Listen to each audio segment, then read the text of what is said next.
Thank you. I think we might have sound now. There we go.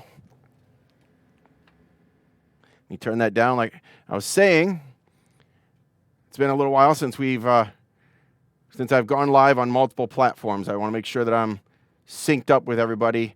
If you guys can give me a go or no go. I know there's some delays between me talking and everything getting pushed out to Facebook and YouTube. So I want to talk about the rates. I want to talk about trucking during COVID-19. I want to talk about this stuff happening in Washington, D.C. I don't even know what to call it.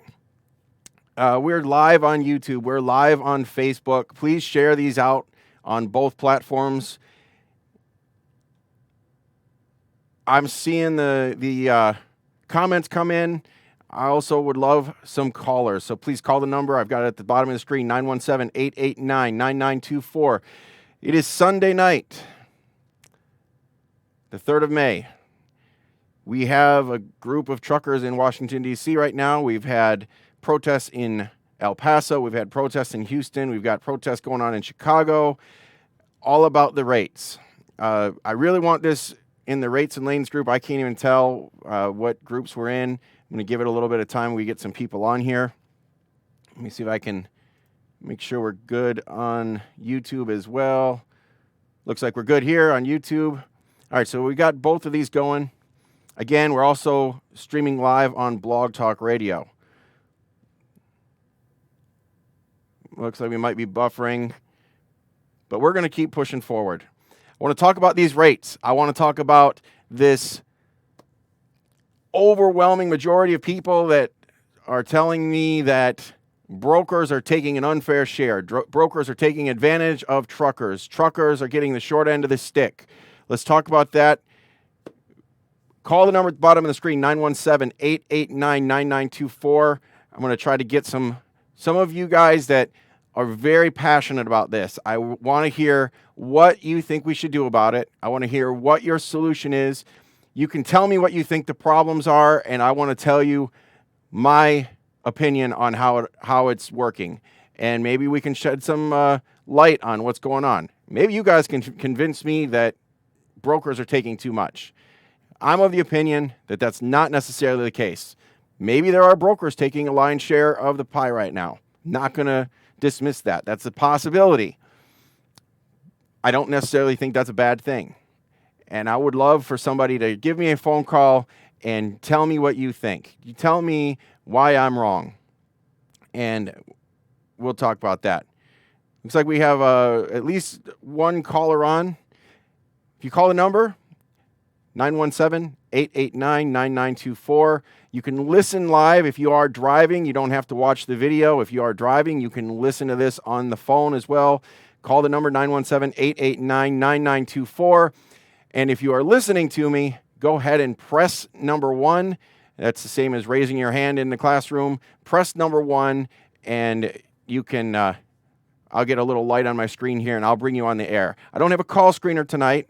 Elizabeth broke her ankle, had to have some surgery. She's laid up. She's going to be out of commission for the next few weeks. So I'm on my own. She's actually down in Punta Gorda, Florida. We've got family down there she's staying with. I'm up here in Orlando right now. I've been back and forth to our office in Tennessee multiple times over the past few weeks. I'm seeing what's going on out there on the road. It's interesting. It's definitely interesting. I still have all of my trucks are still out there running right now. So we're staying busy. We're not killing it with rates. I'm not going to say we are. I do have one truck that has been pretty, his deadhead is virtually almost zero. It's very little deadhead. And his rates have been, and pulling a dry van or doing some power only stuff, his rates have been $2 a mile or better. He's averaging right around that $2 a mile mark. This week he may push with a dry van, may be able to get over $7,000 gross this week, and all of that is over $2 a mile. So there are still opportunities out there. I want to talk about that because I know a lot of people think rates are horrible. There are opportunities. Whenever there is a downturn or there is adversity to face, there is an opportunity. You just have to find it. I've got reefers that have been doing decent. I've got vans that are making it happen, and I've got some flatbeds and step decks. I had a couple of flatbeds, for full transparency on this. I've had a couple of flatbeds that parked the trailers and swapped out, pulled a couple of my reefers, and they did that for a few weeks. And then, of course, the reefer rates also got saturated, so the reefer rates dropped, and they went back to pulling flatbed. And honestly, they're doing very well with flatbed again. So there are rates still out there. You have to know how to work your relationships. You have to know what regions to run. You have to be very astute to your business plan and stick to it. Relationships, I think, are key right now.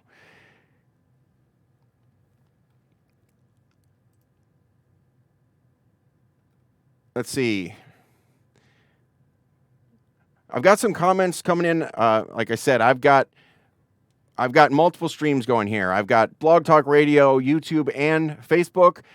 I would love for some phone calls. So please call the number 917-889-9924. If you have questions, you have opinions, you think you have solutions, tell me what's going on. Tell me what you think we should do. Tell me what the problem is from your point of view. Tell me what your solution would be. If you want regulations, what is it that you want regulated? You want brokers' margins, you want transparency, and if you got those things, what do you think would come of it? How is that going to help the trucking industry? We have some callers on. We do have some callers on the line. Press number 1. Press 1, and that will get you on, and we can talk about that. I would love to get you on the air.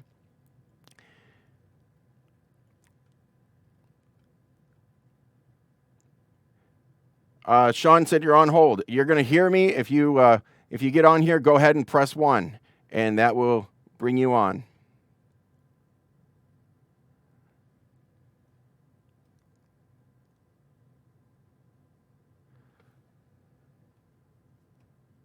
And again, give me just a minute while I'm getting this sorted.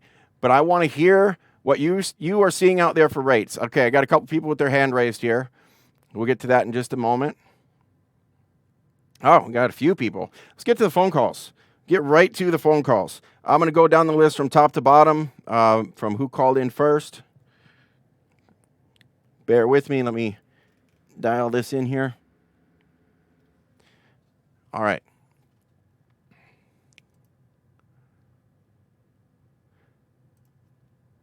Okay, I'm going to bring you on. Again, I don't have a call screener, so I am going to bring you on. I will tell you your area code that you're calling from, and then I'll bring you on. We've got a caller from the 204 area code, 204. And again, I see some callers popping on and almost immediately pushing the button here. So you get on the air, call the number. You can listen to the show live, and if you have something to say, comments, questions, anything, please go ahead and press 1. I'm going to bring on this caller now from the 204 area code. As long as this works. Caller, you're on the air. Hey, Kenny, it's Sean. How you doing? Hey, Sean. I'm watching here. I'm at home. Up in Canada, right? Basically up in Canada, so we're limited on what we can do. I've had to change my lanes. One dispatcher just wants to keep doing what we've been doing all the time, and I don't make miles with him. I got another dispatcher that wants to get me going all over the country, and he can keep me busy. We got one guy running all over the place, making all kinds of miles. The rates aren't great, but he's still averaging about $2 a mile, but it's doing a lot more sitting. Runs that used to take 5 days are now taking 12 days because of sitting. Yep. Yeah, and that is something that I want to bring up. Go ahead. Go ahead. Well, you can't be doing what you were doing before this. Absolutely. If somebody was lucky enough that they are on some kind of a dedicated account, or their customer or the broker they're working with has a lot of freight that was deemed essential, then maybe they were affected, in a small way here. But somebody that had direct customers, one of them being us, here at Patriot Star, we have direct customers, and we did a lot of show and event freight. And that has completely canceled. Everything is canceled. So, in a situation where your direct customers, because that's one of the things that I hear is, well, everybody needs to go out and get direct customers. Well, if you have direct customers and those direct customers were deemed non-essential, you may have lost your direct accounts as well. So you're right. For most people, and about 70% of the freight has disappeared. So for most people, if they are trying to do the same thing, they may be struggling. And if they're out there trying to do something different, they may find that there's a lot more wait time. Those are two very, very huge points right now. And something else I want to bring up, I've got a few other callers here, and I want to hear somebody's opinions on, and I think I know who the next caller is going to be as well. I want to hear some opinions on what kind of help that we expect from the government. Oh, I'm not expecting anything from the government. This is an industry problem that we have, and it's basically a North America-wide problem because we've got manufacturers and everybody who makes things not making things right now. That's a problem. And it's not just North America. This is global right now. China was shut down. China is a huge manufacturer, ships globally, and ships a lot to the U.S. And a lot of the ports and things that was really where all this started, and it was just kind of rippled across country from there. The ports shut down because there was nothing coming in from overseas. All the exporters in other countries shut down. All of a sudden, the freight here in the U.S. got just bottlenecked. And then as soon as that happened, of course, the virus hit here in North America, and the U.S., Canada, and even Mexico have pretty much shut down everything. So, and except for the essential items, food, medical supplies, and hospital gear and things like that, there is pretty much nothing other than those things moving. And it's just, we have crippled the economy, we've crippled the trucking industry, and we've crippled all of those workers that would have been taking their paycheck at the end of the week and going and buying stuff. They're no longer getting a paycheck. So there's virtually zero consumer demand. There's a lot of very negative attitudes out there about, not just in trucking, but across, the consumer demand index is way down because people just don't feel safe right now, literally to come out of their houses in a lot of cases. Yeah, and as long as we open up the country safely, I think we're going to be better. But there's still some people who should not be going out. But when you got a load to truck ratio that's negative 6-1 in the truck's favor, we got a real issue. And it's like you got 5 trucks sitting to 1 truck moving freight, and this is a problem. I absolutely agree. I don't know that it's necessarily a problem. I mean, that's just naturally what happened, right? So that is the problem that's causing these low rates, but that is the natural phenomenon of what happens when you reduce the freight volumes by 70%. And this is a recession that was made by something that was out of our control. Absolutely.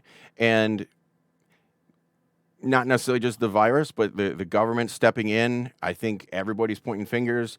Both sides, in Canada and the U.S., you have the political parties pointing at everybody else to either solve the problem or it was their fault or what have you. And it's a nightmare right now.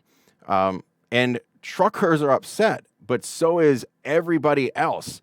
Last month in the U.S., we had over 30 million people file for unemployment.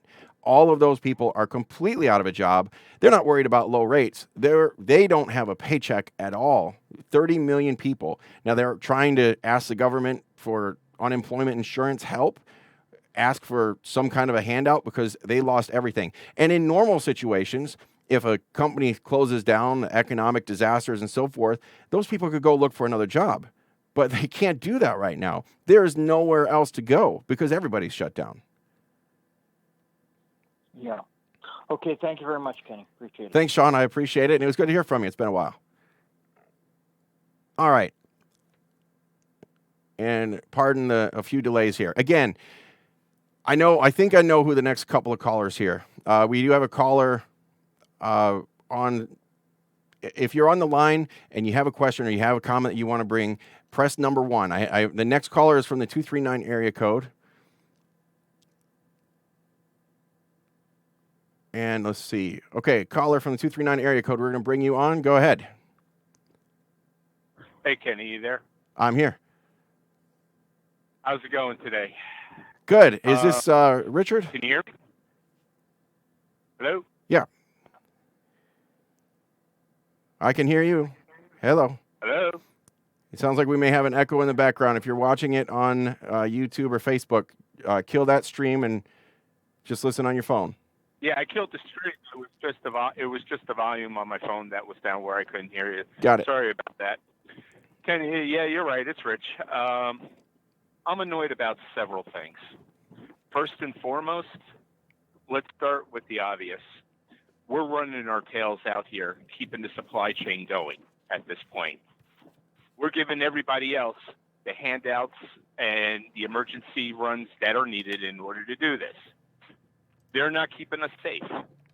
By no means. No PPE.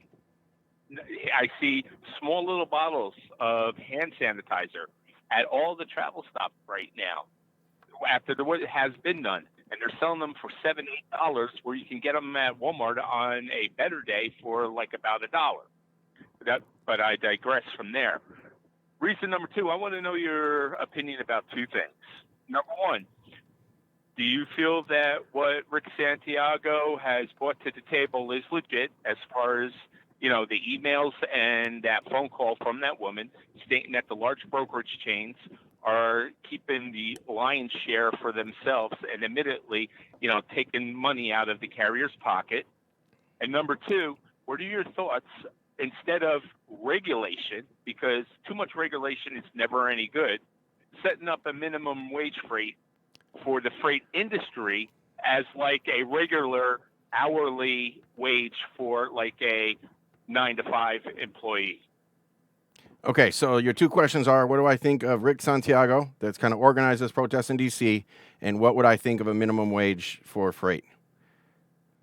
Is that the two basic questions? That's correct. I mean, is it? Do you feel that what he's brought to the table is legit? No, I don't think it's legit. In fact, the one video that you referred to where he had a woman on there on the phone that said she was with, I believe she said she was with Trinity Logistics, and she went on and talking about how they make 65% and so forth. You know, that was a good video. I watched it. It was interesting. And then almost immediately, as soon as that video was over, there was another woman, Jamie, I believe, Jamie Sanchez or something. It was almost immediately, as soon as that video was over, another YouTube video popped up from this other, I know the last name was Sanchez, female, with a very similar sounding voice, doing a dual Spanish-English channel protest of the same thing. It was the exact same voice. Come to find out, even Rick Santiago now has admitted that was falsified. That person works with him or has teamed up with him for this cause, and they have falsified it. And he's admitted it. So we don't know if anything that he says is accurate or true. Are brokers making 65%? I guarantee that there are no brokers out there right now making 65% profits, at least not consistently. Is it possible that we've got some out there that are making that kind of profit occasionally? Absolutely. And I have plenty of scenarios where that can happen. I also know that right now, for second quarter of 2020, most brokers, including the big and small, are taking a loss. And we will not see any of them profitable, at least not with any decent margins, this quarter. So to say that they're moving freight at a 65% profit margin is absolutely ludicrous, in my opinion. Minimum wage for trucks. Does that answer your question about Rick Santiago? Yes, it does. All right. That being said, he got a bunch of people together. I think he did organize some things. He got a lot of people together. I think there was a lot of emotional people out there that were easy to convince to jump on his bandwagon. And that being said, he has raised some attention of a lot of people. There are a lot of trucks out there in Washington, D.C. They had those riots in Houston and another thing in El Paso. And I know there was something else going on in Chicago. All of those, got some newsworthy attention. So, he has done something. Okay, I'll give him that. He's done something. Maybe his heart's in the right place. I think he's completely misinformed on what he's trying to do and what the problems actually are. So we'll leave it at that. As far as a minimum wage for freight, I can't agree with that either. I just can't. And there are way too many things that go into moving freight around the country to impose any kind of a minimum wage. And I've kind of had this discussion with you in the Rates and Lanes group and some other places. But let's start with this. What do you think the minimum wage should be? The minimum freight rate? It depends on what you're hauling, whether it's step deck. I mean, as you and I both discussed, freight and carriers are not one size fit all. Right. So let's just stick with. You can't do the same thing for reefer like you're doing for a step deck or for a box truck. So let's just stick with, just general vans and, we could separate out the three if you want, but, based on what type of trailer do you pull and what would you like to see as a general freight rate, a minimum wage type freight rate? I'm hauling reefer and I have no problem keeping moving right now, as you know, because, people need the food and I'm always taking essential loads. Okay. I'd like to see reefer steady at, 225 or above. That's not bad. Do you think we should for everyone to profit? You think we should set that at 225? We should set that as kind of a minimum wage for reefer? I'm just throwing that out there because, like I said, markets fluctuate. I mean, we're kind of happy I'm happy right now that at least, thank God, the saving grace is that the fuel prices or diesel prices are low. I paid $1.99 a gallon today. Yeah, diesel prices are low, and that's definitely part of it. But and I'm reading. A minimum of 225. Okay, here's the problem with that. Let's say that we set the minimum at 225. Right now, as Sean and I were just talking about, 70% of all of the freight across the country has shut down. There is still not enough freight to go around. So would you rather have the opportunity to bid against your fellow drivers to get back to your 225 or better, or $3 or $4 a mile, whatever freight you might have out there for you? Would you rather have the opportunity to do that, or would you prefer to just sit because there's not enough freight? No one wants to sit at that point. I do see your point. So if it's I'm not. First off, let me say that not all brokers are shady. Not all brokers, have that particular mindset from there. But there's nothing sustainable about 80 cents a mile, 70 cents a mile when you have your overhead that you need to pay. You know this from running your business. There's also nothing sustainable about $0 or the truck sitting for 3 or 4 days. Now, the rates, we talked about that too. The rates that we have, the rates that we currently have, do you think that that this is designed and intended to sustain anybody? Right now, no. That's why you see people dropping like flies, parking their trucks. So the principles of law, the laws and principles of supply and demand, if they need us, they will pay for us. Right now, when I did some searches over the past couple of weeks, some markets are as high as 15 or 20 trucks for every load available. How bad do you think they need us right now? Not really that bad, because right now there's an overabundance of trucks. Sure. And as I said, as long as this happens like this, there's always going to be a race to the bottom. Sure. Because people are going to outbid themselves in order to get that freight. And the brokers are not going to say, no, we can't let it go because that's too cheap. They're making money. They want to make their customer happy as well. Sure. There's got to be a happy medium. And that's why I said that the minimum freight wage idea, while flawed in your mind, could possibly, work to a certain level where you're still able to negotiate higher. But at least you know that you're never going to get it for lower. So you and I are sitting right next to each other at a truck stop. We both get there at the same time. We're ready to pick up our next load. We're fresh on hours. We're ready to go. I have a load in Chicago waiting for me that pays $5 a mile. I have to get back to that load. And we're 1,000 miles away, okay? All right. You're going to take that 80 cent a mile load because it's going to average out let's say if you took that load for $1 a mile to get back up to Chicago, once you get that $5 mile load from a previous discussion that both you and I had, it averages out. Right. So the fuel pays for you to get back to where the good load is. Exactly. Now, but you're saying that we need to make that a minimum of $2.25 per mile. So if that happens, now it's basically first one back to the first one that hits the load board. The first one hits the button is the one that gets that load. It's not an option to give you a quote and try to get the best price and get the best price to the broker or the shipper. That's no longer an option. The only option is fastest person to hit that button on your app or what have you. So basically, it's the analogy that I'm going to use like this. It's like calling in the Ticketmaster to get good tickets for a concert sitting on the floor seats. You have to be fast and quick to get it. Sure, but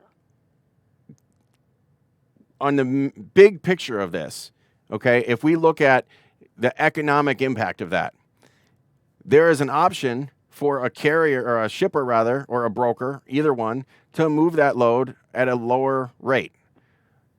Right now, everybody's struggling.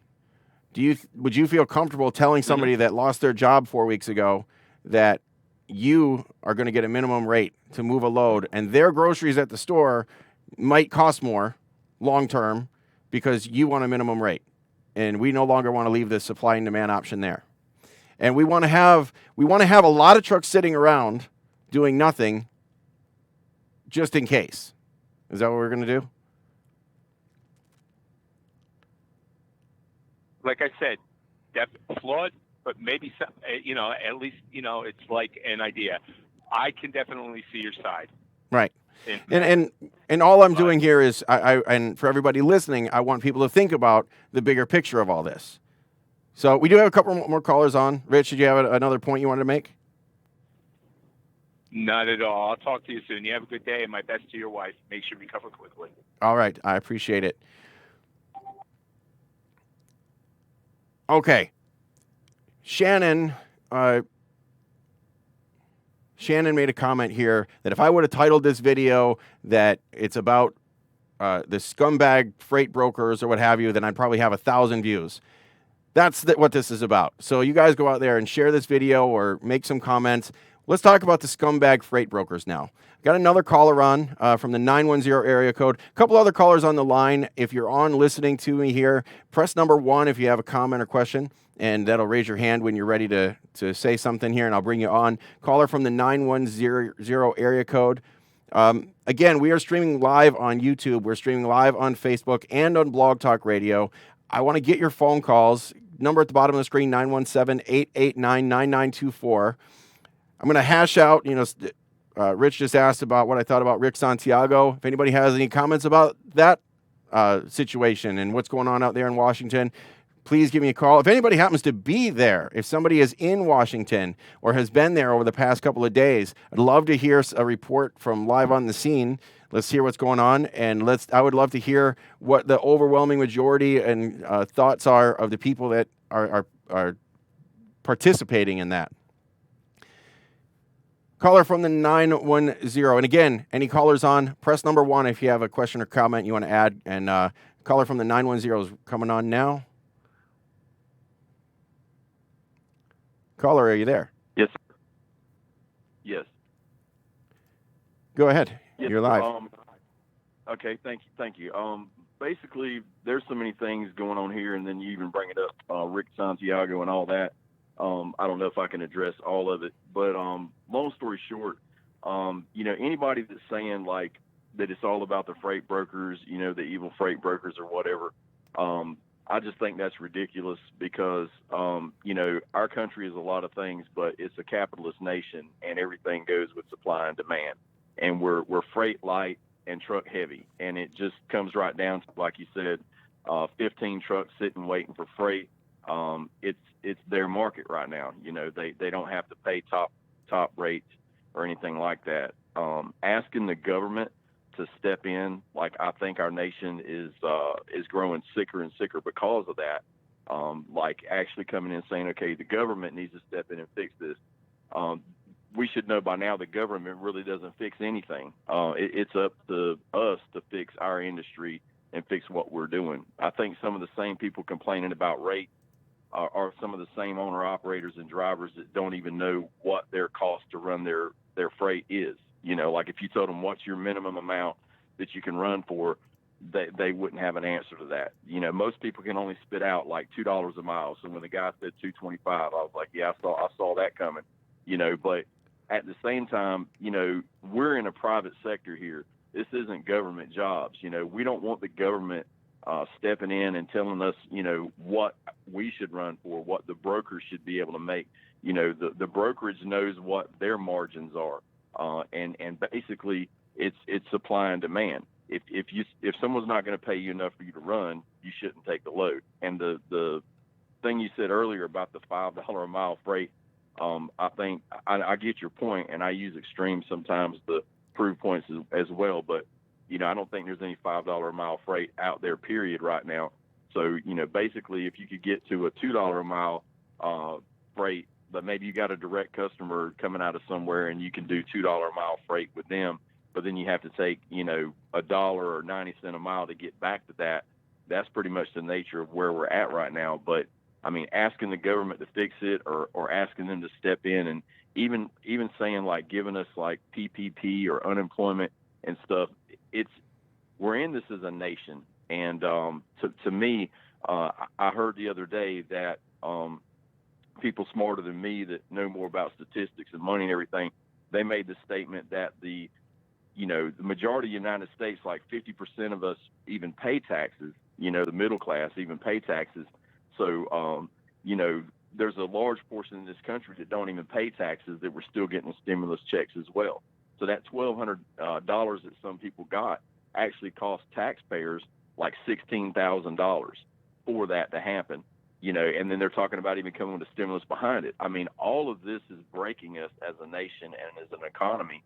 And I think the thing that I would really like to agree with you that you touched on is that this isn't just us, this is globally, and this isn't just trucking, it's everybody. So, you know, when it first hit, I even thought, you know, this ain't going to be bad. We do trucking, so, you know, we're the backbone of the country. But when 70% of the country isn't even doing anything, I mean, obviously, you know, it is affecting us, you know. So I don't think it's rocket science. I just think it's something that's got to play out. I don't think the government can step in and fix it. I don't think pointing out the brokers as devils and that they're the whole cause or any of that. It is what it is right now. I don't think there is a fix for it. I agree with you.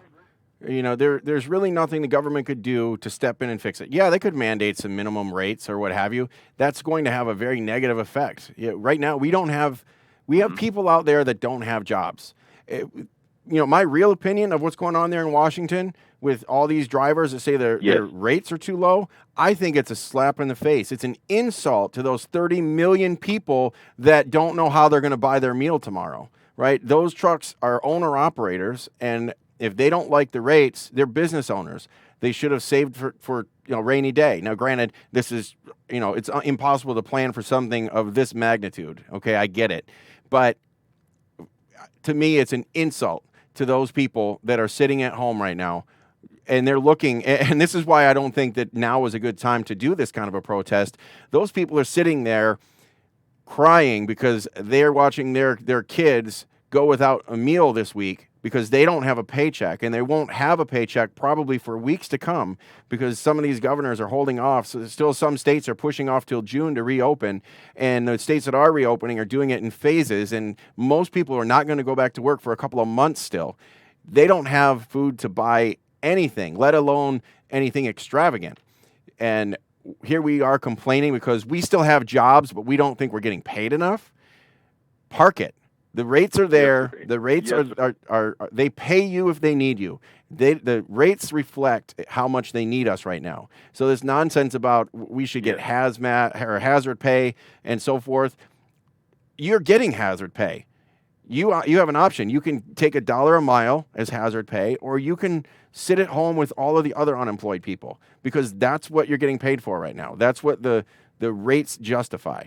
And I'm sorry, and it's blunt, and I hate to say it, but A lot of carriers are going to go out of business because a lot of carriers need to go out of business.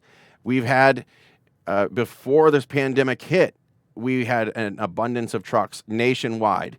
Rates were low and people were complaining about low rates before this happened. Now that this happened, there's literally not enough freight in the country to load all of the trucks. Even if every single truck was willing to donate their time, completely run for $0, there would be probably 60 to 70% of all of the trucks would be empty today because there's not enough loads to go around. When a broker posts a load, and this is the thing, I made this comment in one of the Facebook groups. If a broker had transparency and they said, I've got $5,000 that I'm charging the customer. Transparency. I'm going to show you my tender from the customer. I get $5,000 to move this load. But where you are sitting right now, there are 5,000 trucks ready to move it. And I only have one load ready, right? Those trucks are begging me to take it for $700, $800, $1,000. Can you beat that price? Why would a broker pay more when the trucks are practically begging to take these rates? Brokers don't set the prices. Just to be, again, transparent here, I've got a fleet of trucks, but I also have a brokerage. When I call and I ask, I post a load or what have you, I ask the carrier, what do you need to move this load? What is your rate? You are the service provider. What is your rate? Most of the time, they don't have a clue. I hear crickets. They're trying to figure out, and most of the time they hit me with some staggering numbers because they don't have a clue. So that's where the carriers are at a disadvantage. They don't know their own numbers. They don't have, a lot of them talk about, well, we need to go back to regulation. Well, during the times when this industry was regulated, tariffs were posted. Your rates were published. You had to know those up front. If I ask somebody what their rates are, they should be able to tell me immediately without thinking about it what their rate needs to be for any given lane. It might not be what I want to pay. It might not be what the market bears. It might be way off either way. But say they should have a number for me. And when I ask a carrier what they think the rate should be, even when I asked Rich, what should our minimum rate be? He didn't know. He thought 225 sounded good. Sounds great. I'd love it for 225 a mile. If I could run my two trucks 225 a mile everywhere they went and virtually zero deadhead, because you drop a load off, if they have something going out, they have to pay 225 a mile for that. Doesn't matter what the market is. Well, the whole thing gets off canter, and and I'm going on a rant here, but it's just ridiculous to think that we can manipulate things through government controls, and we should be asking for regulation when it's really our own fault that we're having these problems. Why don't we fix it? What's in the mirror? Yeah, can I be the devil's advocate for a second? Absolutely, that's what I'm looking for. Yes, sir. So, right now in this predicament, of course, everybody is, just jumping and doing backflips and pointing fingers and all that and looking for an answer. But if things were good right now, imagine if the government stepped in and said they were going to regulate things and they were going to make it, say, a certain amount. People would be losing their minds. You know what I'm saying? Like, Absolutely. They would be, how dare the government step in and tell us what we're going to run for, and you would have the same people that are calling for it would be just blowing up this phone line right now saying that, how can they say what I can run for? They don't know what I'm paying for my truck or my fuel or how much it costs me to keep a driver or anything like that. I mean, they would just be off the rails about it. But right now in this situation, they're sitting here calling for the government just to step in and start telling people what they're going to do. And realistically, the brokerage, and I haven't been transparent about who I am either. I actually have a brokerage myself, and I'm a freight agency owner, and I also have trucks of my own and things like that. So, and I've been a trucker before. I still have a CDLA, so I've seen all sides of this. Okay, and so with saying that, that's what I'm saying. No one in this industry should be pointing at a broker and saying that you need to be regulated, or the broker shouldn't be pointing at the truck driver. We're all trying to do the same thing. We're all trying to move freight. We're all trying to make our profit margins, and we're all trying to run, during this situation. But again, the finger pointing and then just throwing knives back and forth across the table, like what's going on right now. I mean, to me, it's just absurd, and asking for something now, like thinking it'll never get better, right? It's never going to turn around and come back up. Well, you know what? If they step in and they regulate it and they take that control, when things smooth back out, they're not just going to readily give that back to you. You know what I'm saying? And I think you're asking for something you really don't want in the long term. Everybody's just desperate right now for, hey, the sky's falling, government, just step in here and fix it for us, and again, I'm just saying, like, I'm very anti that to start with. I believe in the free market, free trade, setting your own rates, saying what you're going to run for, like you said earlier, and even understanding, your cost margins and everything like that, what it takes for you to even make a profit, like what you can actually run for. I think this is a reality check for a lot of people that should say, even people that are listening to you and I talk about this right now, to step back and say, you're right. I've never even sat down and done the math to know what I literally have got to have to run. You know what I'm saying? Like, where does it break me and where does it make me? Like, where is that point? And where does it just, even right out? Like, I don't make $1, but I pay for fuel and I make it to here to there and I don't lose anything. I mean, just realistically, a lot of people are going to have to take the Business 101 class during this and realize, hey, I can't keep running like that. I can't keep just throwing, wild figures out there and saying, no, I need let's see, I don't know, $2.25 a mile or $3 a mile or $2 a mile and not have a clue. So that was pretty much it. I hope that did something. I appreciate it. And thanks for calling in, and thank you, sir. Oh, sorry to cut you off there. If we went back to regulation, which seems to be what a lot of people are asking for, and a lot of people compare it to when we were regulated. Now, we went to what we call now deregulation in 1980, October 1980, actually. Prior to October 1980, the government really didn't regulate rates. What they actually regulated were the number of trucks available. They regulated lanes. The trucking companies, the carriers, owner-operators, had to bid on lanes. They had to publish their rates. Once they locked into a lane, they had to stick to the rates that they promised. That also worked the other way. So if we had a huge boom of freight, they can't automatically start doubling their rates, such as we had happen back in 2018.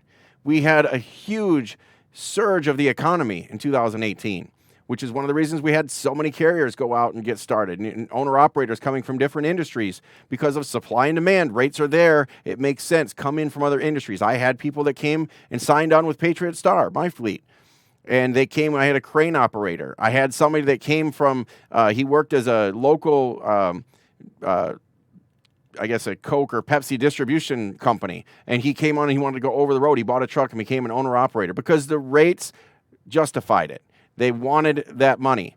Now, they want to get out because the rates don't justify being out here. But that's the laws of supply and demand. That's how it works.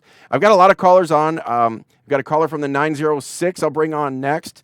Several callers on the line. If you're listening live, press number 1. That'll raise your hand. I know then you're ready to talk to me, and I'll bring you on the air based on your area code. There's a lot of discussion. I'm watching the Facebook stream here. I've got 3 screens, but it's hard to watch all of these different things happening at once. So watching the callers first, and I'm watching some of the Facebook streams. There's some interesting conversation going on the Facebook stream, but I'd love for those of you making some of these comments, give us a call. We want to talk about it. Oh, okay, and so people must not have known they needed to press number 1. I saw a few lights pop up here. So I'm going to start at the top at the 906 area code. And for how many callers can we hold? And hold it just a minute there. How many callers can we hold? I believe I can hold 250 callers at a time. So bring it on. I've got plenty of room. 250 callers, and I'll be blowing through them. My screen is full here, but I've got plenty of room. So phone lines are open. All right, caller from the 906, what's your name, and what do you think? My name is Chris. Okay. You with me? Yep. Oh, this must be Mr. Martinez. Okay.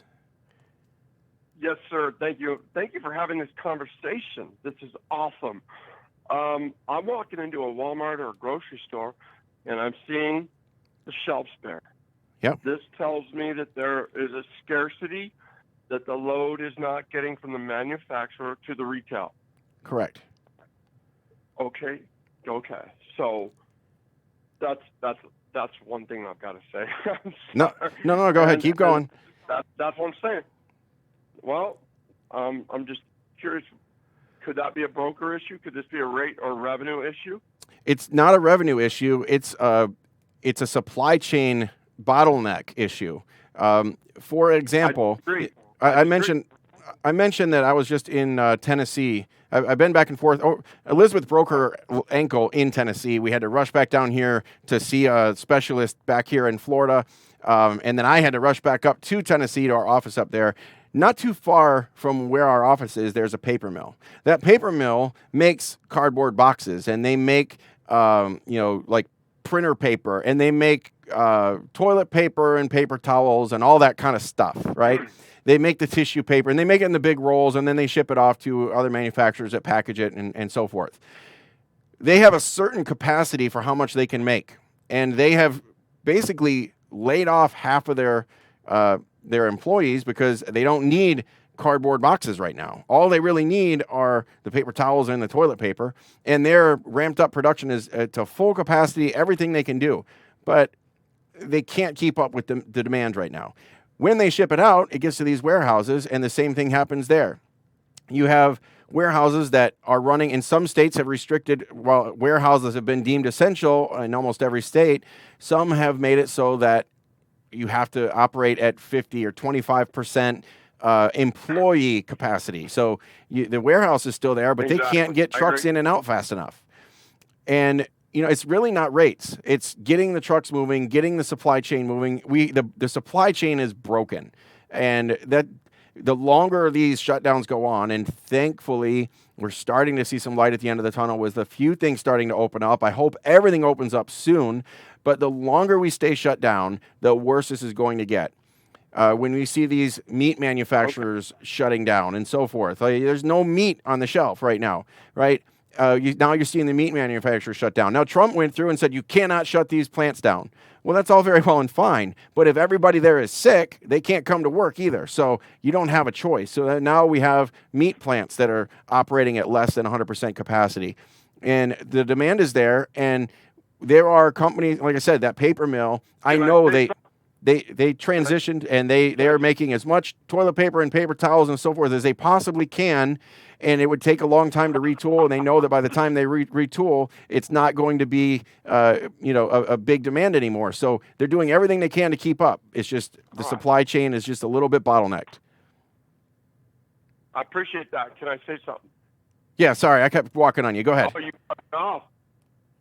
Okay, I'm sorry about that, Kenny. I've been offered loads for $1 a mile right now coming out of Birmingham. Chicken loads going to Kroger in Indianapolis or Shelbyville, Meyer. I'm getting $1 a mile. I'm like, I'm not going to carry that. Right. And I understand the supply and demand thing, but so could our shelves be empty right now because no drivers are choosing to carry that? Nope, because those loads are getting moved. The reason that it's $1 a mile is because you might not want to take it for $1 a mile, and that's fine. You don't have to. Nobody's forcing you to do that. I get that. So right now, I walk into a Meijer in Indianapolis, and their shelves are bare. Right. Okay. So it might be. I see where you're going with this. I see where you're going with this. Here's the thing. You want meat or toilet paper at the Meijer in Indianapolis, okay?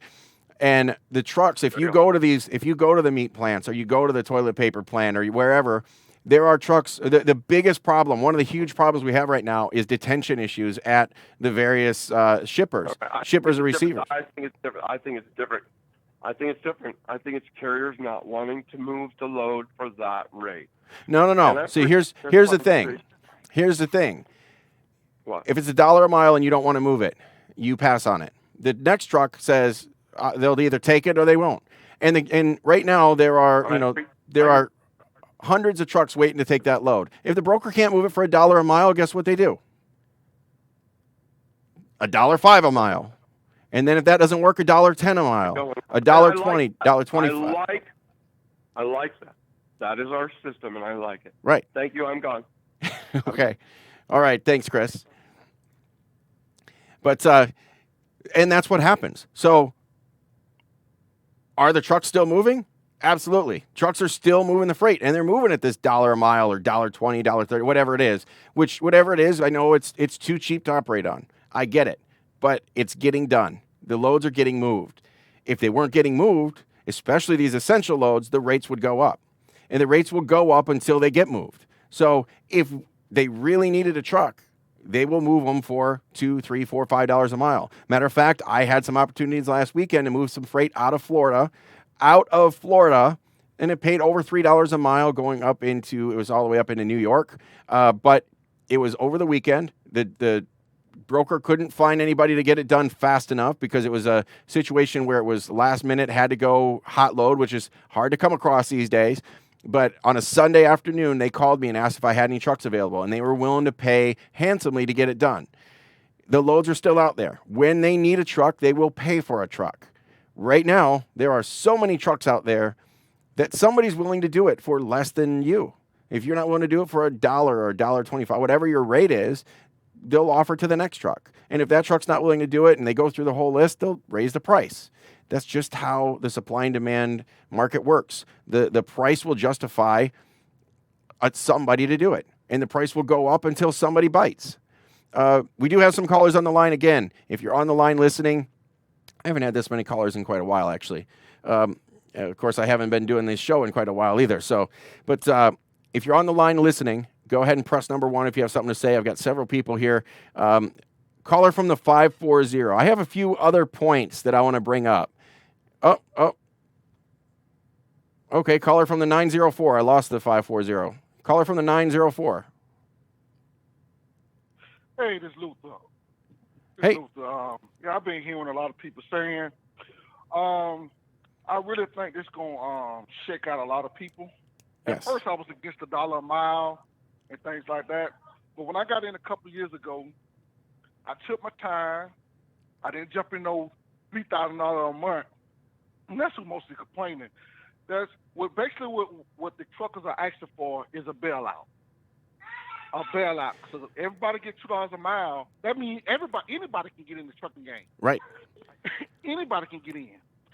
You don't even have to manage now. Just get a truck, $2 a mile sustained. Exactly. People that made bad decisions to answer for their bad decision. You made a bad decision by getting a high truck payment and a high trailer payment. Now it's coming back. This is business. This is business. There's restaurants going out of business. It's a lot of people going to go out of business. They're going to be truckers. Just be a man enough and just say, hey, I made a mistake. It caught up with me. Lay down and start over. Let's just call it what it is. People want a bailout. Yeah. And it's not there. You know, I got an old truck. You remember when I was at the auction, I got me an older truck. It's paid off. My trailer paid off. So my overhead is low. I don't need no bailout. At first, I was against $1 a mile. I'm like, man, I'm not doing that, even though I haven't done it. But I know now, doing my numbers, breaking it down to the last numbers, I can run from very, very, very low and outlast a lot of these guys. It's time for y'all that want these bailouts and want these raises. No, it's just like the stock market. It's gonna clear out a lot of things. It's gonna clear you out. Absolutely. The rate's gonna go up because we got to clear out. We got to clear out the bad seeds. We got to clear out this bad seed that think you just can get in this market and do what you got to do and everything honky doky. No. It's time for you to pay the price. That's all I got to say. No, you're absolutely right. We could mandate rates, like you said. We could say, whatever number it is. We could come in and say $1 a mile is the minimum rate, and I guarantee you there will be people out there that look at that. I remember when I first started, and one of my very first loads was $1.50 something. It was a load of watermelons out of Florida going up to Michigan. One of the very first loads I did. I was thrilled with that rate. And I could have kept running, and Elizabeth and I sat down, and we had all our numbers figured out of what we needed to run. And that hit our number. Now, I should have been, in hindsight, I should have been moving that load for over $2 a mile. But I was happy with $1.50 before I started seeing what everybody else was doing. And then I started realizing the rates and what everybody else, the competition was doing. And $1.50 was super cheap for that. I didn't even negotiate on it. I remember telling the broker, whatever the rate was, it's like, oh yeah, that's great. It makes my number. I won't even negotiate with you. And he laughed. I remember that. But that number was fine with me. One more point, Kenny. And it go back to these truckers that got these high trailer payments. You want to stay home on the weekend when you done got your $3 or $4 a mile and you're doing pretty good and you want to be home, don't want to run. Now you ain't saved your money. You ain't got no nest egg. Now it's coming back to roots. All these bad decisions you make in business is going to come back to bite you. Absolutely. All these bad decisions is going to come back to bite. And that's what's happening. Ain't no bailout. Absolutely. Now, survive right now. I do want to touch on the bailout idea, though, because one of the things that everybody keeps saying is there's no bailouts for the small trucking companies. There's no bailouts for any companies out there. I mean, you got some of the big bailouts for some, whatever, the Fortune 500 companies or whatever. They got some money. But as far as bailouts for the small companies, trucking companies are no different than any other company, any other business that's laid off out there. All these other companies closed, and the SBA loans are available for trucking companies just like they are for everybody else. We can get, and it's different depending on if you're an owner-operator or if you're incorporated and you're on payroll or however your structure is. You need to talk to your accountant, and I don't want to get into the different ones, but there's payroll tax deferments. There's the payroll protection plan, the PPP loan. There is just a emergency disaster relief loan, EDIL, I think it is. I always get that messed up. There are programs out there, and I'm going to move on to the next caller, so I appreciate you calling in. Let me put you on hold here, but there are programs out there. The SBA has stuff that is available to trucking companies just like it's available to everybody else, every other small company out there. And if you use it according to the rules of the program, they're going to forgive that loan and you never have to pay it back. If you go squander it and you go, buy a new Harley with it or something like that, they're going to make you pay it back. But they're doing it on a 1% interest. So it's like free money right now. There is a bailout. I don't necessarily agree with it, to be honest with you. I think they should have just left well enough alone. And like the last caller said, we need to get rid of some of these carriers. That's what's going to happen. They're delaying the inevitable because even once everything comes back up, we had an oversupply of trucks. We had more trucks than we needed even before the pandemic hit. And now we're going to have, even when companies reopen, not everybody's going to reopen. And when they do, the demand for the products is not going to be what it was. They literally pulled trillions and trillions and trillions of dollars out of the economy. They try to replenish it with these loans and so forth, dumping a few $1 trillion back in with these SBA programs and stimulus packages and all that garbage. Every time they printed that money, they devalued the money that's in your bank. So they hit us from both sides. It's going to be bad for consumers. Consumers are not going to be buying, which means even if every business opened up and was running 100%, they're not going to be able to sell nearly the amount of products they were selling before this. There won't be as much shipping. We had too many trucks before. We're going to have way too many trucks after. And obviously right now, even if we, just look at the snapshot of today or the past month, we have had almost in a lot of places 10 trucks. I think on average it's been 6 or 7 trucks per load nationwide. The market that we usually talk about in South Florida, being that I'm from Florida, over the past several years, I use Florida as an extreme example because the Florida market is always horrible and everybody knows it. So I always use that as an extreme example. But right now, the South Florida market is pretty much nationwide. There's nothing shipping anywhere, just like it is in South Florida most of the time. There are more trucks than loads, and that's just how the rates work. We're going to go to the caller from, and I think I just had... I don't have a call screener, so I got to do this myself. Let's see. Caller from the 623. 623, go ahead. Kenny, hey, it's Rusty. How you doing today? Good. What'd you say your name was? Hey, my name is Rusty. Oh, it's Rusty. Okay, I know Rusty. How's it going? Yes, sir. I'm doing great. Hey, you know what? There's a lot of truckers that are complaining about the rates, complaining about the loads being down and all that. But how many of them have actually called, texted, or emailed the shippers and the receivers and the brokers when they finish a load just to say thank you. Oh, I agree. I'm getting so much business right now just by those texts and emails that I send out a day after, a day and a half after, even the weekend after that load that I hauled. It's crazy that, these brokers and customers, I send the customer, hey, thank you for giving us the load. This is the name of my company. This is the broker you worked through. We'd love to handle that load. Next time you get it, just give the broker a call and we'll be there to handle it for you. And I mean, I just get the callbacks. It's just ridiculous that how much that's helped our business do that, and so I would just encourage guys to do that with all your customers that you've done business with in the last 30 days and the brokers and all that. Just tell them thank you. And, I include a picture of my family and just say, this is where your money goes to, support us. And so it just personalizes it a little bit, and that's what it is. And that's what's helped us, I think, here in the last 90 days a lot. It goes into building the relationship, which is something that we preach about all the time. Why not do this all the time? Not just right now when you're desperate, all the time. Build that relationship. I see Dave Casanova is one of our drivers here at Patriot Star. He's on, and he could tell you, I mean, the relationships that we have are far superior to just, Dave just booked a load, almost $2 a mile across the country for next week.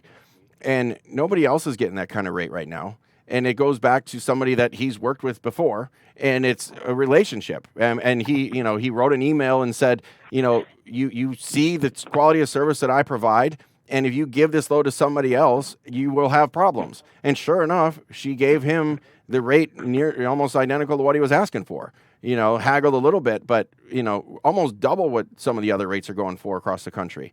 And it comes down to the relationships. We get emails and we get our customers and brokers that have worked with us before calling us, asking for our trucks because they know the level of service that we provide. And that relationship is huge. And the communication, like you said, Rusty, is, when they know that they'll have somebody that they can talk to and they know that they can get this handled, which is, when I spoke at the DAT conference back last year, and the topic was about the driver-facing apps and all these digital brokers. I said that's horrible because it takes away that, you said, you sent a picture of your family to make it personal. I think that's huge. And that was one of my big points about these digital brokers is it's not personal. In transactions, especially in business, in times like this, having a personal relationship so people know you by name and know your family or know, what you stand for is huge. A digital broker can't do that. A broker that you've never worked with before or you find on a load board can't do that. It's got to be somebody that you've already established that relationship with. So what you're saying, Rusty, is that's gold. Absolutely gold. And unfortunately, everything you can do right now, that's definitely certainly one of them, but that's something that we should have been doing a long, long time ago. Yeah, most definitely, yeah. And the other thing is we do haul for a local Kroger store here, and what we're seeing there on that supply chain side that got held up majorly was they shut down 3 times for one of their employees got sick with the virus, and they had to re-sanitize the whole place, which put them almost a week behind 3 times here in the last 90 days. So that's another supply chain issue that I don't know that it's able to fix that, right? The supply chain is just disrupted in so many ways right now. Dave just in the Facebook comments said shippers don't have the boxes to make supermarket product. That is an issue. One of the points that I keep making is I've got a lot of friends that are really hardcore about how we need to just stay shut down forever. And I said, we cannot stay shut down forever from my point of view. And Dave's point right there, what they have deemed as an essential service, so food and medical supplies, that just means it's immediately essential. We need those things right now. But ultimately, everybody in the whole, and in the country and that participates in the economy, every job out there is essential at some point because the person that's making the food and medical supplies and the packaging, Dave said they don't have the boxes. Well, somebody needs to go run the paper mill, and somebody needs to be harvesting trees. And the guy harvesting trees needs his gloves and chainsaws. Somebody needs to be making those products. But those are deemed non-essential. So we can only go so long before, everything has to be put back online. And right now, like you said, the supply chain is just broken. There's just so many problems right now, and it's just a result of, just people trying to piecemeal together whatever they can to make things work as best they can right now. Yep, that's the way it goes. All right, Rusty, I'll put you back on hold. We got to move on to the next caller. Thanks for your call. As always, it's been a long time since we talked as well. It's good to hear from you. I'm going to go down to, looks like we just lost that call, a 929 call. Lost that one. Bear with me. If you're on the phone, press 1. I do have a lot of calls. I'm going to go down the list here. We lost another one here.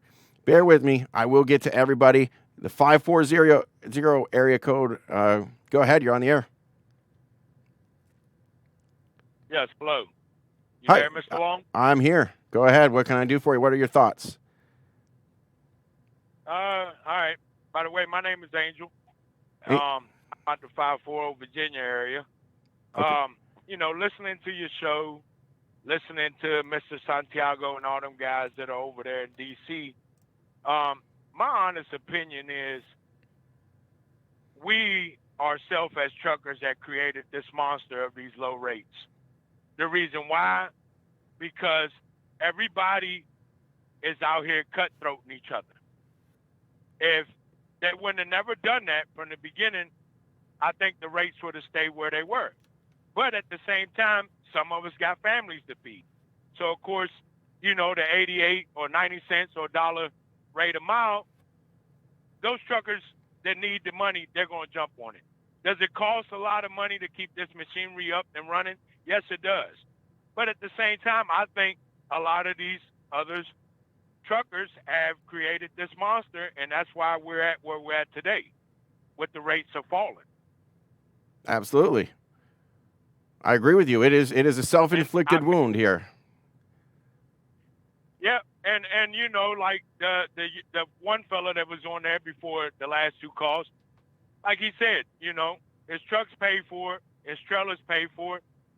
He wasn't going to do it, but at the same time, he sat down and probably thought about it. You know what? I can't sit at home. If I'm sitting at home, the wheels ain't turning. I'm not making no money. I can't take care of my family. And I just think by being out here on these roads and seeing the trucks that I see, I believe some of these owner-ops live beyond their demands. And then when the time was there to jump on the rates that weren't paying the greatest, they all cut each other's throats to make ends meet. And then now that we're in this pandemic, the rates are falling. You're right. Stuff is not being shipped out. There's short of food on the shelves, short of toilet paper, paper towels, and all these local Walmarts or even Food Lines and Kroger's. And the rates keep dropping. And as long as they keep dropping, and the ones that don't run, don't take them, there's another truck out there that will take them. Is that man's fault? No, that man's got a family to feed. So that's what I believe in, and I believe that's what's happened. We ourselves as truckers have created this monster, and now we're just going to have to sit here and bite the nail and just roll with it. I mean, getting the government involved, man, the government's already involved in enough with these electronic bullcrap e-logs. I mean, that's just my opinion, man. I mean, I don't know. What are your thoughts on all this? I completely agree with you. Like I said, it's a self-inflicted wound. It's supply and demand. It's business is a competition. We are in business. We're not employees. Shannon made a comment on the Facebook group here. The brokers are not our employers. They're our customers, right? So we are not employees. We are competing against each other, and that's the nature of business, and the laws of supply and demand dictate what the rates will be. If they need us bad enough, they will pay for it. Like I was telling Chris, if $1 a mile doesn't get it moved, Chris said nobody's moving it for $1 a mile. Well, somebody would be or would be paying more, right? So, and the rates will go up until it's good enough for somebody to move it. Yeah, we have people out there that are desperate enough to keep running for these rates, but at some point the rate is low enough that they actually lose money or they go out of business because they can't make ends meet. Right now, I think there's a lot of people that are just trying to break even or tread water and try to make it last as long as they can, because at the end of the day, this is going to be a race of endurance, Who can stick this out the longest? The longer you can last, the longer you can be here when this all blows over, you will reap the benefits, because this market will turn back in the carrier's favor. But if you can't make it, if you decide to exit, and I made a post in the Rates and Lanes group that you need to look closely at your business and what you are doing and what your goals are and your plan, because now might be a good time to make an exit. If you are near retirement, if you plan on retiring in the next 5 years, might be a good time to cash in the chips, because it might take 5 to 10 years to really have the market come back. I think there'll be money to be made, but you're not going to be able to pad your bank accounts in the next 5 years. It's going to be, treading water. Over the next 1 to 2 years, there are going to be a lot of businesses really, really struggling, a lot of carriers, a lot of owner-operators. If that looks like it might be you, look at a way to gracefully exit before filing bankruptcy. At the same time, the next day I posted in the Rates and Lanes group that now could potentially be a fantastic time to buy your first truck and get into business. And I wholeheartedly agree with that. Since I started doing the Trucking with Authority show back in 2014, I used to say, and I'll stand by it, there is never a wrong time. There's always a good time, and now is always the best time to get started. If you want to get your own authority, if you want to buy your first truck, if you want to get into the industry, there are opportunities out there. The biggest problem that people have is they get into this business without a plan, zero plan at all. They get into this, no business plan. I've asked people a number of times. I've had seminars. I will teach people how to put together a business plan, and I'll ask them, what is your need? I mean, that's the number one thing in a business plan is, what is your need in the industry? What problem are you trying to solve? That's what a business plan is all about. Right now, I don't think anybody in the industry could answer that definitively, even if in a lot of cases they had a business plan. But if they don't have a business plan, they're really just bumbling around, hoping to, catch some crumbs that fall off the truck, right? So, that's the industry, the market that we're in, and you're absolutely right. We've done this to ourselves. It's going to be a race to the bottom until. Go ahead. And as a prime example, like the company that I haul for, they're the number one carriers at the Coors plant in Elkton, Virginia.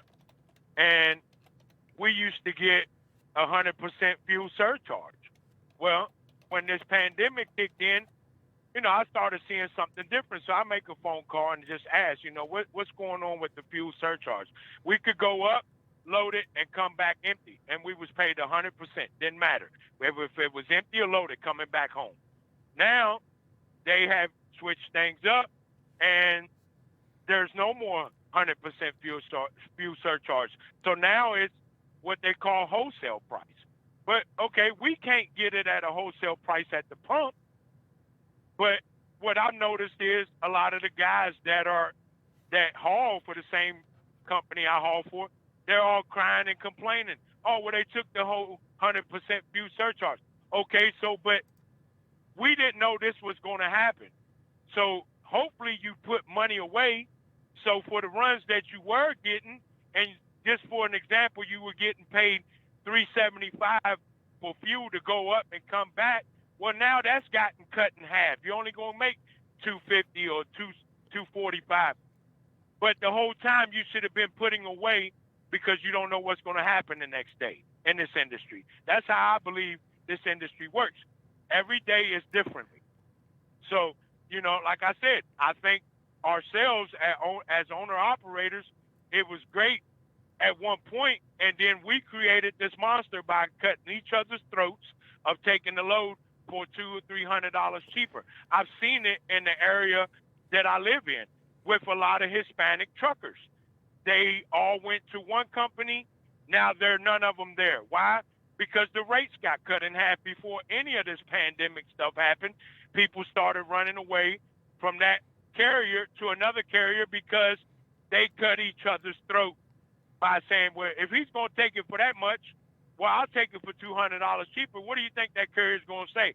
Oh, well, this load got canceled, but obviously it got given to the other guy that said he'll run it for $200 cheaper. Yep.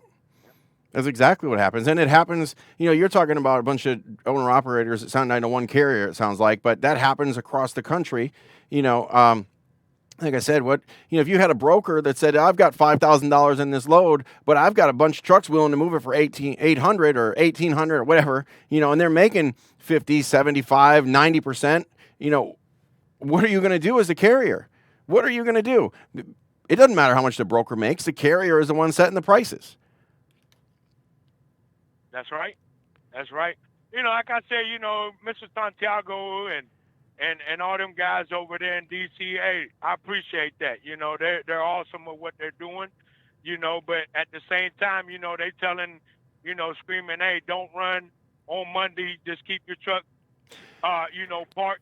That's all great if you can do that. But a person like myself, I didn't have but one run last week. I can't turn around and tell my carrier I'm on my way to Suffering, New York now. I can't tell him, hey, I can't take that load Sunday for Monday. Can you bump it out for another day? I'm not running my truck. I can't do that. I can't afford to do that. I sat alone at home all week. I didn't get but one run last week. I'm not going to sit around and turn around and stop my truck just to protest where I don't think they're sitting down and realizing how this monster got created. It was by ourselves. So now you're going to have to bite the bullet and just run with it. And I agree with what you say. The ones who are going to make it and ride it out till this wave is over would be the ones that have been successful. The other ones that had to shut down, hey, I'm sorry, but, I had to do what I had to do to take care of my family. And that's just what I see, and that's what I believe in. I'm not going to park my truck because another man screaming, hey, let's park our trucks. Hey, I mean, you got to look at how this was created, and it was created by ourselves. Absolutely, and I appreciate the call. We've got a few more callers on the line. I think you're spot on with that. This is carriers are setting the rates, competing against each other, and that's the end of it. Doesn't matter what brokers say. Brokers could tell you they want to move everything for $1 total. Who's going to accept it? Nobody. So they have to come up, right? I mean, brokers can't set the prices. Brokers can shop just like everybody else. If you go to the department store, you're going to shop for the sale prices. You're going to shop for the best deal. And that's what brokers are doing. You've got a lot of trucks out here that are offering a better deal. So brokers, of course, are going to grab that one. And I should have started with this. We're an hour and 20 minutes in almost, but did you know that brokers are actually recognized as carriers? Brokers, not carriers, shippers. Brokers are recognized as the shipper. Goes back to, and some of you may have seen this in the various groups, the Dixie Midwest Express ruling. I was hoping that I'd get some people that were, I've got, most of the callers have pretty much, agreed with me at some level, but the Dixie Midwest Express ruling back in 1982. Remember I said that we had deregulation October in 1980? Well, prior to that, we didn't really have brokers. We had, not in the sense that we know a broker today. So after deregulation, we had brokers start popping up that were starting to move freight almost as carriers. They were basically accepting the freight on a contract basis, even though the broker doesn't have trucks, the way a carrier used to do it. Carriers would take these contracts on, put it on their own trucks. Well, brokers started signing contracts with the shippers and moving the freight, and they would outsource it. 1982 became a problem because nobody understood this business model. Nobody understood how can a broker be taking on contract freight if they don't have any trucks. So what they did was the courts looked at this and said, if a carrier signs on as a contract carrier with a broker, and that broker has discretion of which carrier to choose, and they have discretion of the payment, and the broker is the one actually making the payment, then the broker is the customer to that carrier. Thereby, the broker shall be recognized as the shipper, or at least as an agent for the shipper. The broker can pay anything they want. Per that ruling, the broker owns that load for all intents and purposes. It is the broker's load to pay whatever they want to pay to get it moved. And I see, those of you that don't agree with what I'm saying, you guys are the ones that I want you to call. You're arguing on Facebook and YouTube and so forth.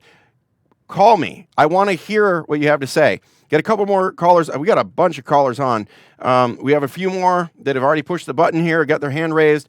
If you are in the green room on the phone excuse me, go ahead and press number 1 if you have a question or comment. Yeah, there we go. So, yeah, if you call in on the phone, if you have something you want to say, press 1, and that will basically pop the light up here, and I can see that you've got something that you want to say. I'm going to go to the 415 area code. And, yeah, I've got so many callers on now that I actually, it just went into a whole new screen here. So, 415 area code, welcome to the show, and what's on your mind? Hello? Hello, yes, we can hear you. Oh, great. You were speaking of loads earlier, and speaking of loads, I just shot a huge fucking load across the room. I'm jerking my cock off right now. I really got nothing to do. I'm bored the truck. Following. The 417 area code.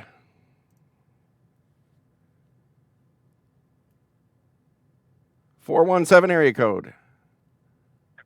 I guess it's me. I'm the 417 area Yep, code. that's you. I think I've said everything in this chat. What's on your mind? Okay.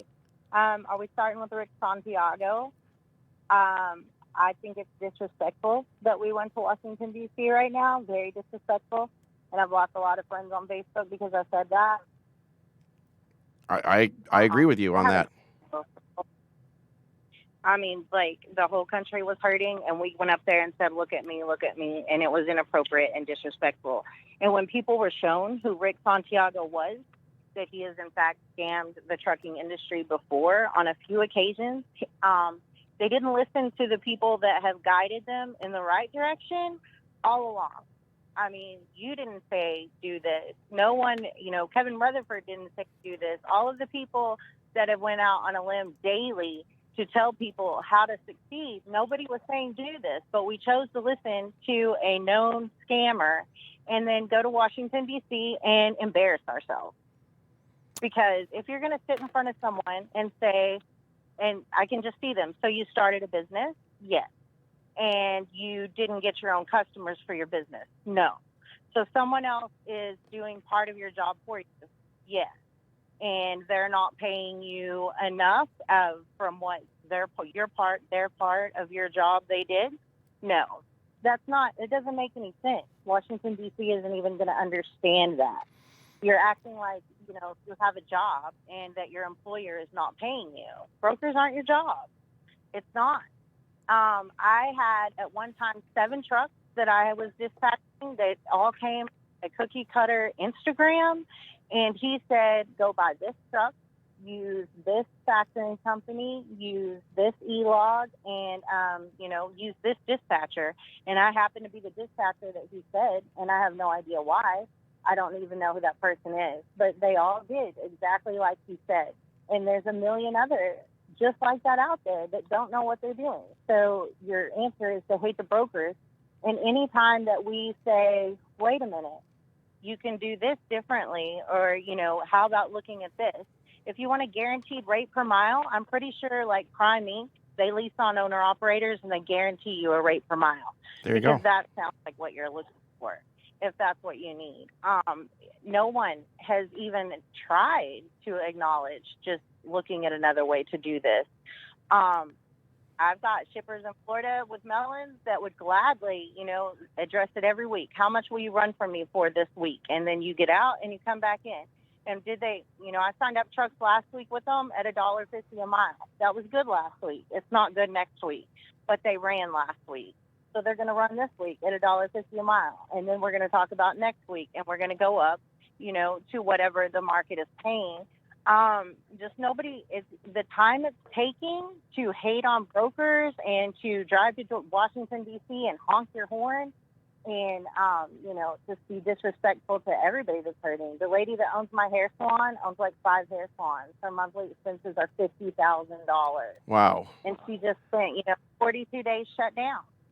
She's not at Washington, D.C. asking Trump to fix it. She's not blaming anyone.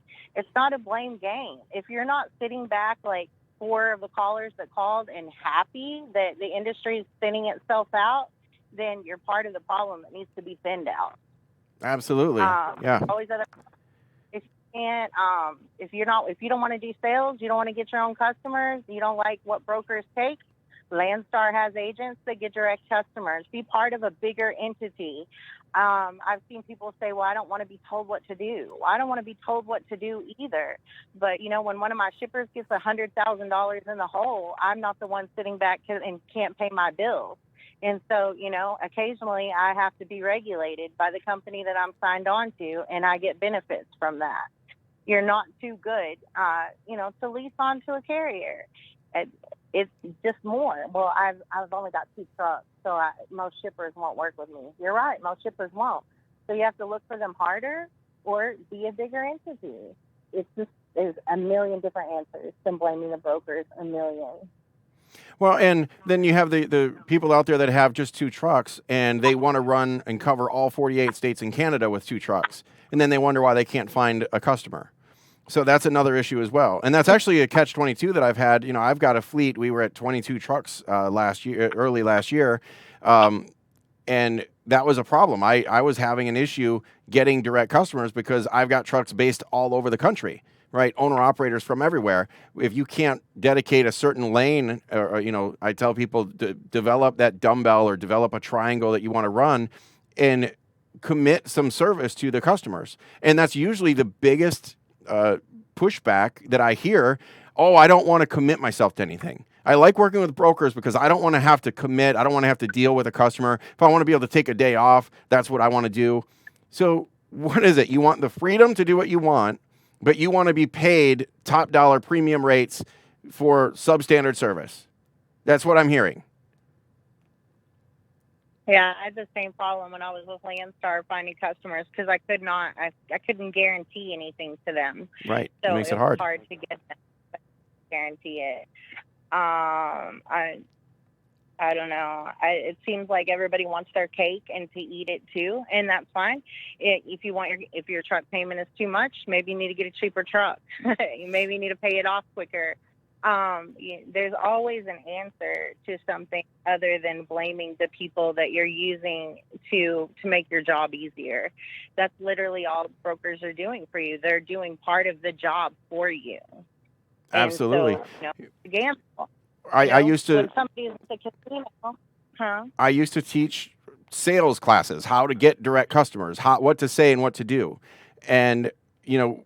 One of the first things we addressed is you could outsource it. You could hire a salesperson.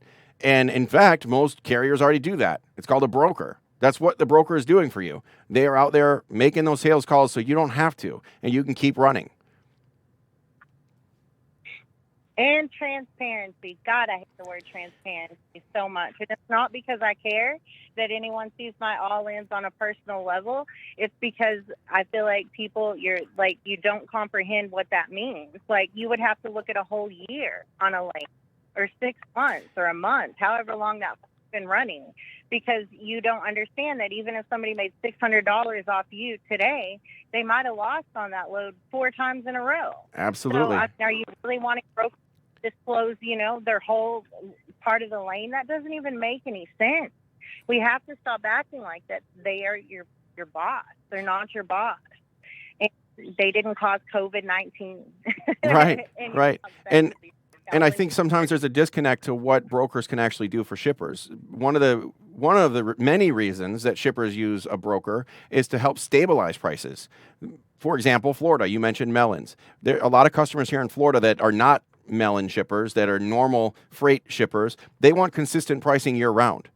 So a broker can come in and maybe they bid it and they ship something out of Orlando to Atlanta, for example, and maybe it's $2 a mile, right? Well, it's $2 a mile year round. In fact, I had a load like that. And sometimes I could not get it covered because during those 3 months of peak season of produce out of Florida, everybody else was paying $3 or $4 a mile. But somehow you got to cover that $2 a mile no matter what. So that's what you charge the shipper. What you have to do then is maybe the rest of, 3 or 4 months out of the year on the extremely slow times out of Florida, I might make a little more profit. But then I take a loss on those 3 months that I can't move it for just the $2 a mile, and I have to pay more than the customer actually pays me. I have another customer that I actually am working with now, and I should say this, a lot of brokers lost customers as well. I was one of them. We have a customer that we've worked with for years that's in the event space, completely closed down, and they asked us to arrange for storage until 2021. That's just how it's going to be. They don't expect to have anything until 2021. One of my biggest customers. Well, we have a lot of local moves. That's why they keep stuff with us here in Florida. We'll keep stuff, that might be literally across town to Disney World, one of those big resorts. And, I might charge the same amount to go just 50 miles or down to Miami but they don't want to pay any more if I have to ship it all the way to Las Vegas. So if I have to ship it all the way to Las Vegas, I'm taking a huge loss. But the rest of the time, when it's right here local, I can make a killing. And granted, if you saw some of the receipts, you might be pissed to find out that, I might make 80 or 90% on a load. It went 50 miles. But that customer has to be able to go to the resort and charge the same for the local event that he's doing as he does when he goes to the customer that's doing it in Vegas. He can't have shipping prices all over the board or it doesn't count for him. So we have to help stabilize that for him. We make the money when we can, and then we have to take the loss when we can't. And that's just how it is. Another thing that a lot of, and I'm sure, this is Shannon, right? Yeah. Yeah. So another thing that I'm sure you've seen is every load isn't invoiced individually. For example, I had a bookstore here, local move in Orlando, a big warehouse type store, and they split off to 2 small retail stores. You go in and you bid this, and it was 6 loads or something like that. Plus, I had to hire a forklift and a crew at both ends. Well, I bid the load at 6 loads at, $3,500 or something like that. And I was paying the trucks, whatever it was, $500 or $600. And if one of those individual trucks saw the invoice for $3,500 and I'm only paying them $500, they'd be pissed. But they don't see that, well, I also had 5 other trucks I had to hire, and I had to hire a forklift for a week and a crew for each load on each end. And so I think we made, this was actually for a friend of ours, and I think we just barely broke even on that. But, I took 70, 80, 90% of the revenue on it. They don't see the bigger picture. Everything doesn't get invoiced on an individual basis. Customers don't care about that. Shippers don't care. I have taken so much heat for saying transparency will never happen. And they don't even understand what you're saying when you say transparency will never happen, because nobody's just going to disclose all of their lanes, everything to you. And you would have to see the whole picture. In 2017, when everything went up, I lost $3,000 that December. That was the hardest month that I've ever had. Literally paid $3,000 to move someone else's freight. In 2018, I made $28,000 probably off that same shipper or whatever. But I had to, there's no way that people can understand it. But it's not the answer to this. It's Rick Santiago. Just like I said about this, there would be hundreds and hundreds of viewers on here, and probably everybody that follows Rick Santiago has already exited the chat, because we're not saying what they want to hear. Exactly. It's impossible to even consider that you need to change your business strategy in order to remain profitable, or that maybe you shouldn't even be doing this at all. Nobody's going to consider that. We're going to waste all of our time and make the whole industry look crazy and risk that it actually happened, because if it actually happened, it would be a terrible thing, not for carriers. Not for brokers, for carriers, because, the times when it flips in their favor would be over, completely over. I've thought a lot about the oil field. I'm from Oklahoma, and in Oklahoma, when oil is good, you start seeing all these guys buy these big houses and these big lifted up trucks, and, their wives are sporting all this new stuff, and then oil, stops, and all of a sudden they have GoFundMe. Yeah. They can't pay their bills anymore, because, they don't understand that they're in an up and down situation. I didn't understand my first good year as a broker that it was going to stop. And, it caused me a very bad year. And so to deal with that, I bought a car that was paid for. I, changed all of my expenses to where if I had to have a minimum wage job, I could survive. And since then, life has been good. You have to readjust, you have to rethink, but you're not going to change the whole spot market. Not 70, not 3,000 people. Nobody is. And if you do, it won't help. So. And I keep saying this, I've said this with every protest or every organized event that's gone on. Last time the Black Smoke Matters movement and all this kind of stuff. I said somebody has to present an answer. Somebody has to get in front of a lawmaker or a representative of somebody and propose some type of solution, what they want. They continue to go out there and raise hell about complaining about a problem, making it apparent that there's a problem, which obviously we don't all agree there's a major problem, but they want to raise concern and make everyone aware of a problem. But even if you talk to Rick Santiago himself, I watched a video just before I went live here. I watched one of his videos from Freight Broker Live, actually drove 1,200 miles to get out there, Stephen Oatley. I was watching his video, and he asked Rick Santiago, he said, "What do you propose?" And Rick said, "I don't know. We just want people to know there's a problem." So you arranged all of this, and you have no clue what to do about it. There's all these different things being thrown out. We want transparency. We want set percentage on broker rates. We want minimum freight rates. But there you are in Washington, D.C., in front of a camera, and you say, "I don't know what we can do about it. I just wanted to let you know there's a problem." Are you serious? What is it? Steve Jordan is supposed to be the person that's meeting with them.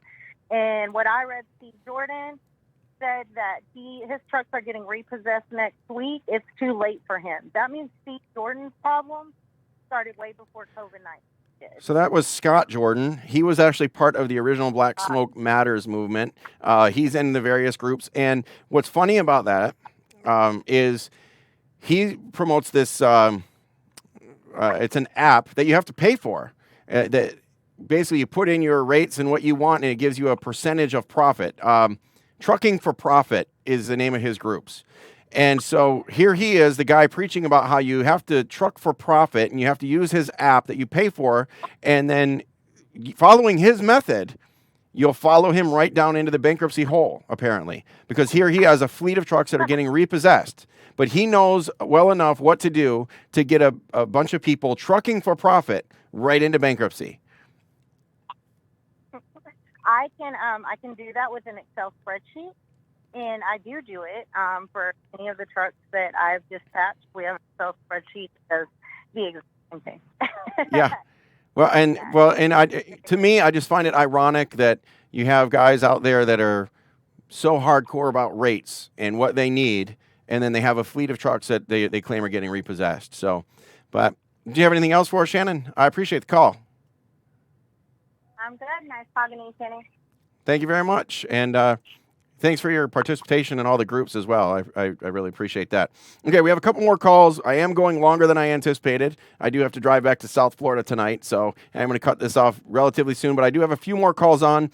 If you're on the phone and you still want to ask a question, go ahead and press number 1. I've got an 804 and a 207 that have their hand raised here. I'm going to get to these two for sure. If we have anybody that's still on the line here, we'll go for a few more minutes and we'll wrap things up. So we'll take the 804 area code first. Caller, welcome. And what's your name and what are your concerns? How you doing, Mr. Long? My name is Buck, man. Hey, there's a few things I want to touch on, man. Of course, I'm in each one of these trucking groups and, all over, and I see all these guys complaining and stuff, and a lot of things that gets failed to realize is competition. And it's funny, one of those callers that was from Harrisonburg, or he's from the Elkin area, talk about hauling beer. That's one of the most, I live in the Virginia area. I've been out here about 11, 12 years driving. And that whole area is just full of cutthroat companies. It always has been. But the thing I'm getting at about competition is a lot of owner-operators don't realize that they're also competing with mega fleet for freight. That's true. They don't understand. I mean, a lot of guys think that Snyder, Swift, Warner, J.B. Hunt, they don't think at all that those guys mess on the spot market. Hell, I'll do you one better. I worked for a carrier out of Virginia, and we used to run loads over to the Midwest. Their main baby was bringing meat loads out of the Midwest back east. They would literally take anything back west, just to cover their fuel. Now think about something. they would run a load for about $1.40, $1.50 a mile out west, and they'll get a load of meat coming back east for $3.20, $3.50 a mile. So overall, their trucks is running $2.30, $2.40 a mile to the truck. You tell that to an owner operating this group, and they'll tell you they're hauling cheap. They'll tell you they're hauling cheap. They're gonna go out of business, but they can do that. I mean, literally, they've been in business doing that for the last 20 to 30 years. But a lot of guys don't realize that that's their competition. Yep. They can do that. Yeah, I used to work for a private carrier. We used to run their own product. You know, run the product they made, and we'll go on to Florida. They'll haul a load of beer back from Florida. Shit, they'll haul it for $1.20, $1.30 a mile. Why? Because they already got their money back, go down there, and they ain't losing their money. They ain't losing no money if they're coming back empty. But hell, why not get a load of $500, $600 beer to, you know, improve the you know, profit line? Now, granted, I'm not saying they're right. I'm not saying that what they should have been doing. But the point is, I mean, that's who you're competing against. That is your competition on the spot market. And as long as you don't realize that, you're going to drive yourself up a wall, man. And it ain't no need. And my next point is, you know, there's so much stuff out here that you can do. You can lease onto a carrier. You can get their freight. Well, granted, they might pay $1.40, $1.50 a mile. But usually they'll take care of your tag. They'll give you discounted fuel. You don't got to pay no trailer rent. I mean, there's so much stuff out here you can do. You don't got to run the spot market. Like, why do you think you're entitled to get what you want? Entitled. Because you were in it? Entitled. That's a trigger word right there. I mean, because hey, I run a truck. Because I work the spot market. I work with brokers. I need this and I need that. Man, let me tell you something. I hate the spot market. I absolutely hate it, Kenneth. But I do it for the simple fact of where I live at. There's not much else for me to be profitable into doing this. And I wouldn't say profitable, but I don't want to go out and run 2,500, 3,000 miles a week, running $1.40, $1.20, $1.30 pulling container. I don't want to haul pulpwood making $2,500 a week, hauling 90,000 pounds, 100,000 pounds. You know, I don't want to haul rock, you know, 14 hours a day, only making $4 grand. But at the end of the day, man, there's plenty of stuff you can put your truck onto. You don't have to run the spot market, man. You don't. So guys are just going to complain and cry because it's what they want, but they don't understand. There's so much other stuff you can do. And I get one more thought, and I'm not going to, try to keep you on. And I mean, I'll give you a chance to, if you want to retort one of my thoughts, which is fine. But, another thing too, that really bothers me is, man, I done lost my train of thought, Kenny. I'm sorry. It was something else I was going to get to. I done lost that train of thought. But yeah, that's the fact of the matter, man. It's just, it gets so annoying to hear, oh, yeah, I know it. Yeah, I'm a guy who I do a lot of short hauls, 150, 200 miles, 250 miles. So when I hear about the minimum rate thing, it makes me laugh. It's funny to me. I mean, I don't try to run no more than 1,500 miles a week. So you want me to make at least $2 a mile at $1,500 at 1,500 miles a week? Can't make no money like that. Like, I don't want no cap on. Like, let me negotiate what I can negotiate. Like, I don't got to haul for that broker. I don't got to pull for that broker. If I don't get what I want, I sit at home. If I don't necessarily like the market, I sell my truck. And it's simple, man. That's how it works. That's supply and demand. If it doesn't pay enough, you can sit at home. You have a right to do that.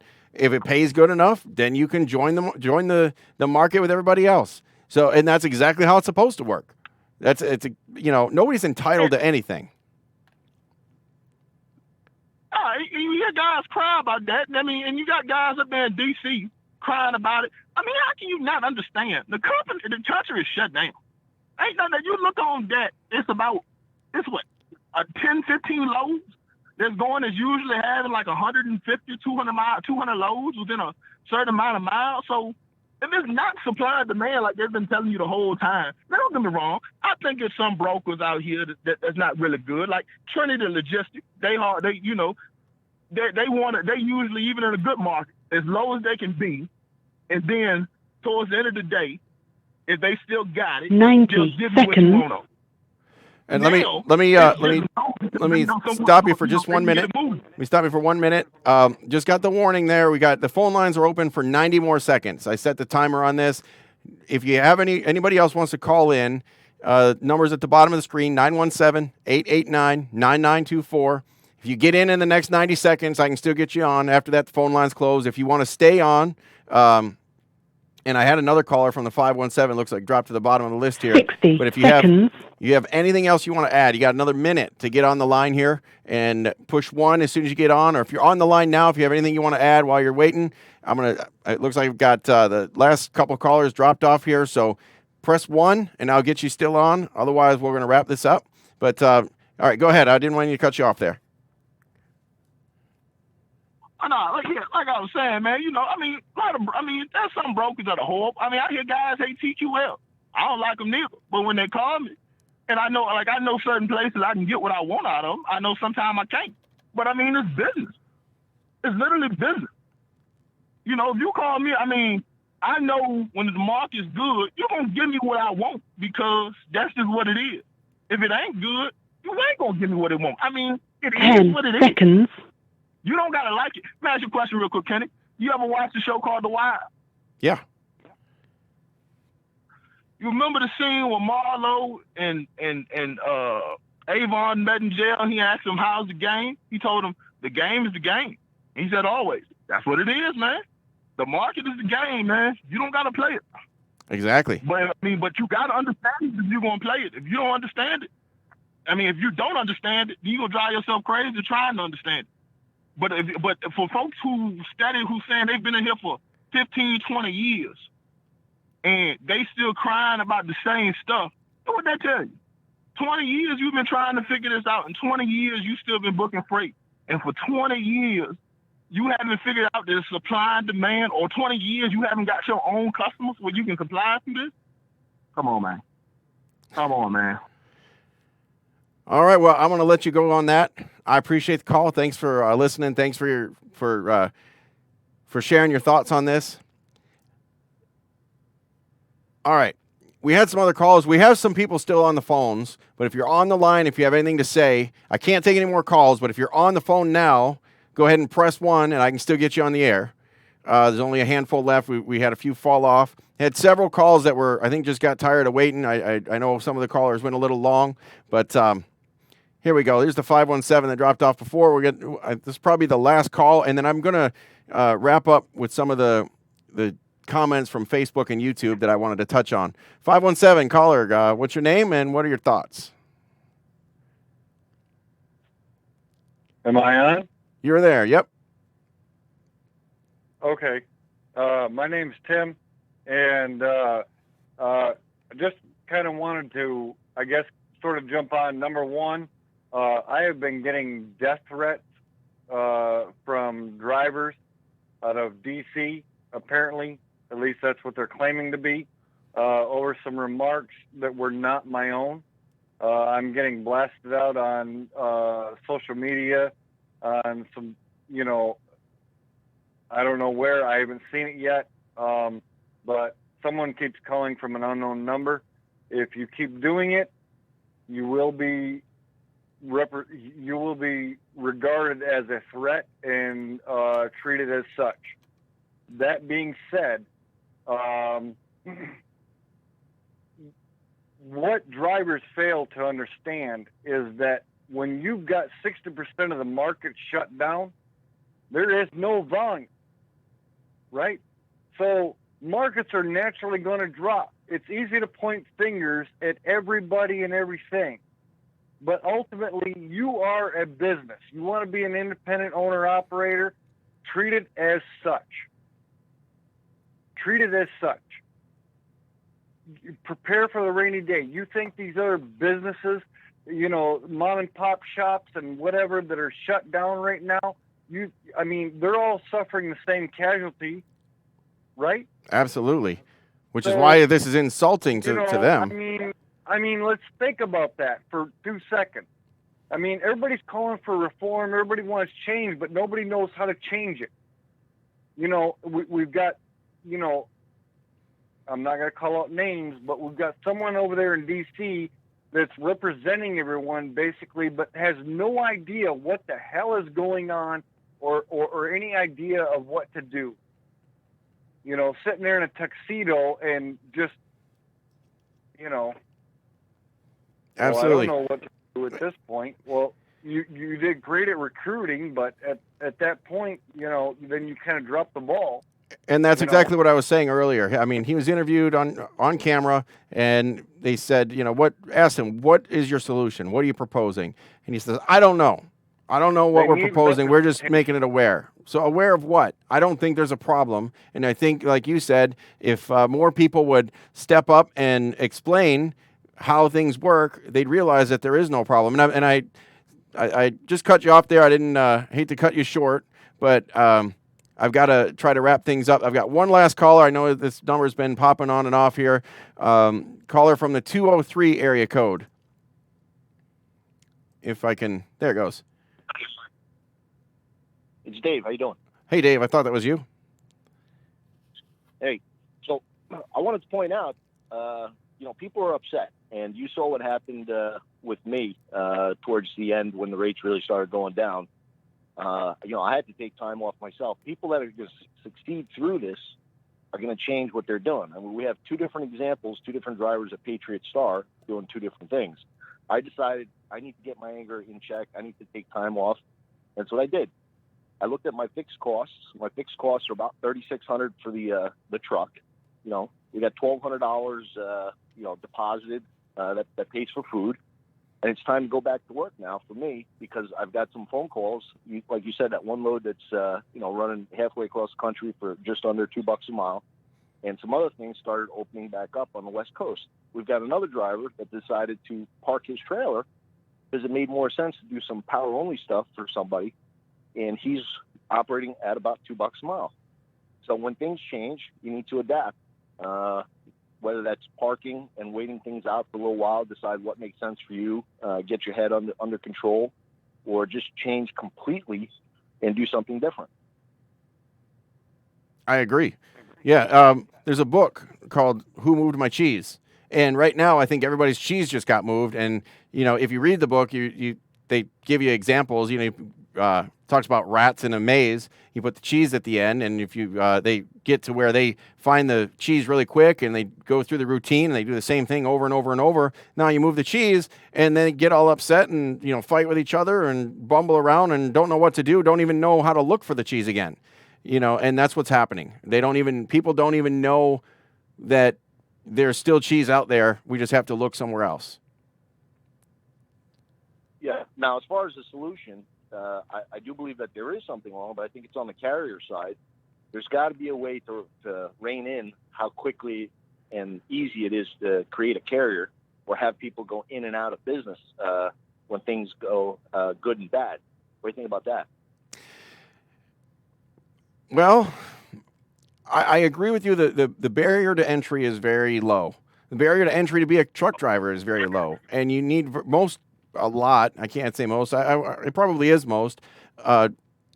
Owner-operators especially. I don't know about carriers. Once they get their authority, typically they learn a little bit more about the business, but most owner-operators are really just glorified company drivers. They just they're just basically paid on a 1099 and own the equipment. And a lot of times they barely own the equipment. That's why you've got this guy that's out there in Washington, D.C. with 4 trucks about to be repossessed. He didn't own anything. The banks did. And so the barrier to entry is very low. Should we make that higher? Should we make that harder? Maybe. I could see that there is validity to that. But at the same time, there are also, as fast as this industry turned against carriers, 2018, it turned the other way just about as fast. We needed an influx of trucks quickly. And if there was a barrier to entry, it would make it harder for trucks to come in. Rates would obviously go up. The ones that would benefit most from that would be the mega fleets that can quickly order thousands of trucks and put butts in seats. So I think that would play into the hands of the existing carriers and the big mega carriers. It would help, fleets grow quickly. So I could see the benefit to that, but I don't know if there's not some unintended consequences as well.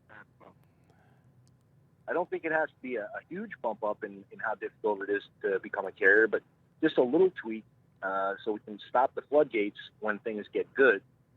And I had something else I wanted to say. Oh, and the big thing that I've learned from you is that Carmack agreement and all these things that brokers write into their contracts.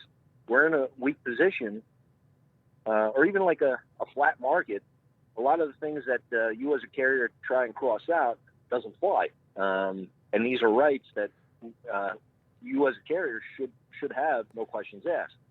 So a change preventing those sort of things might be beneficial to carriers. I could get behind something like that.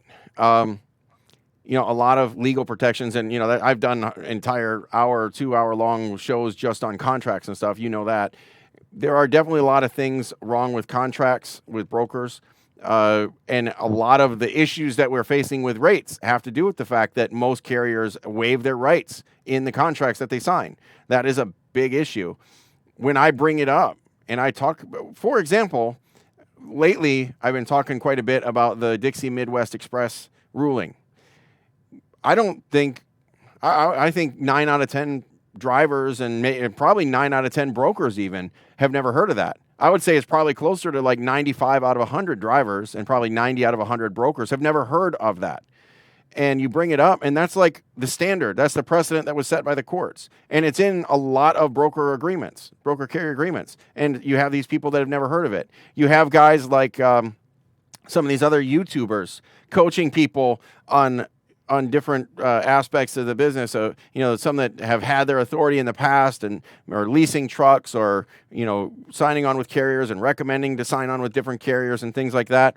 And they're trying to give advice and they've never heard of simple terms like force majeure, you know, or a lot of the things that I teach about contracts, you know, wording like arising out of, you know, just about anything could be arising out of the shipment.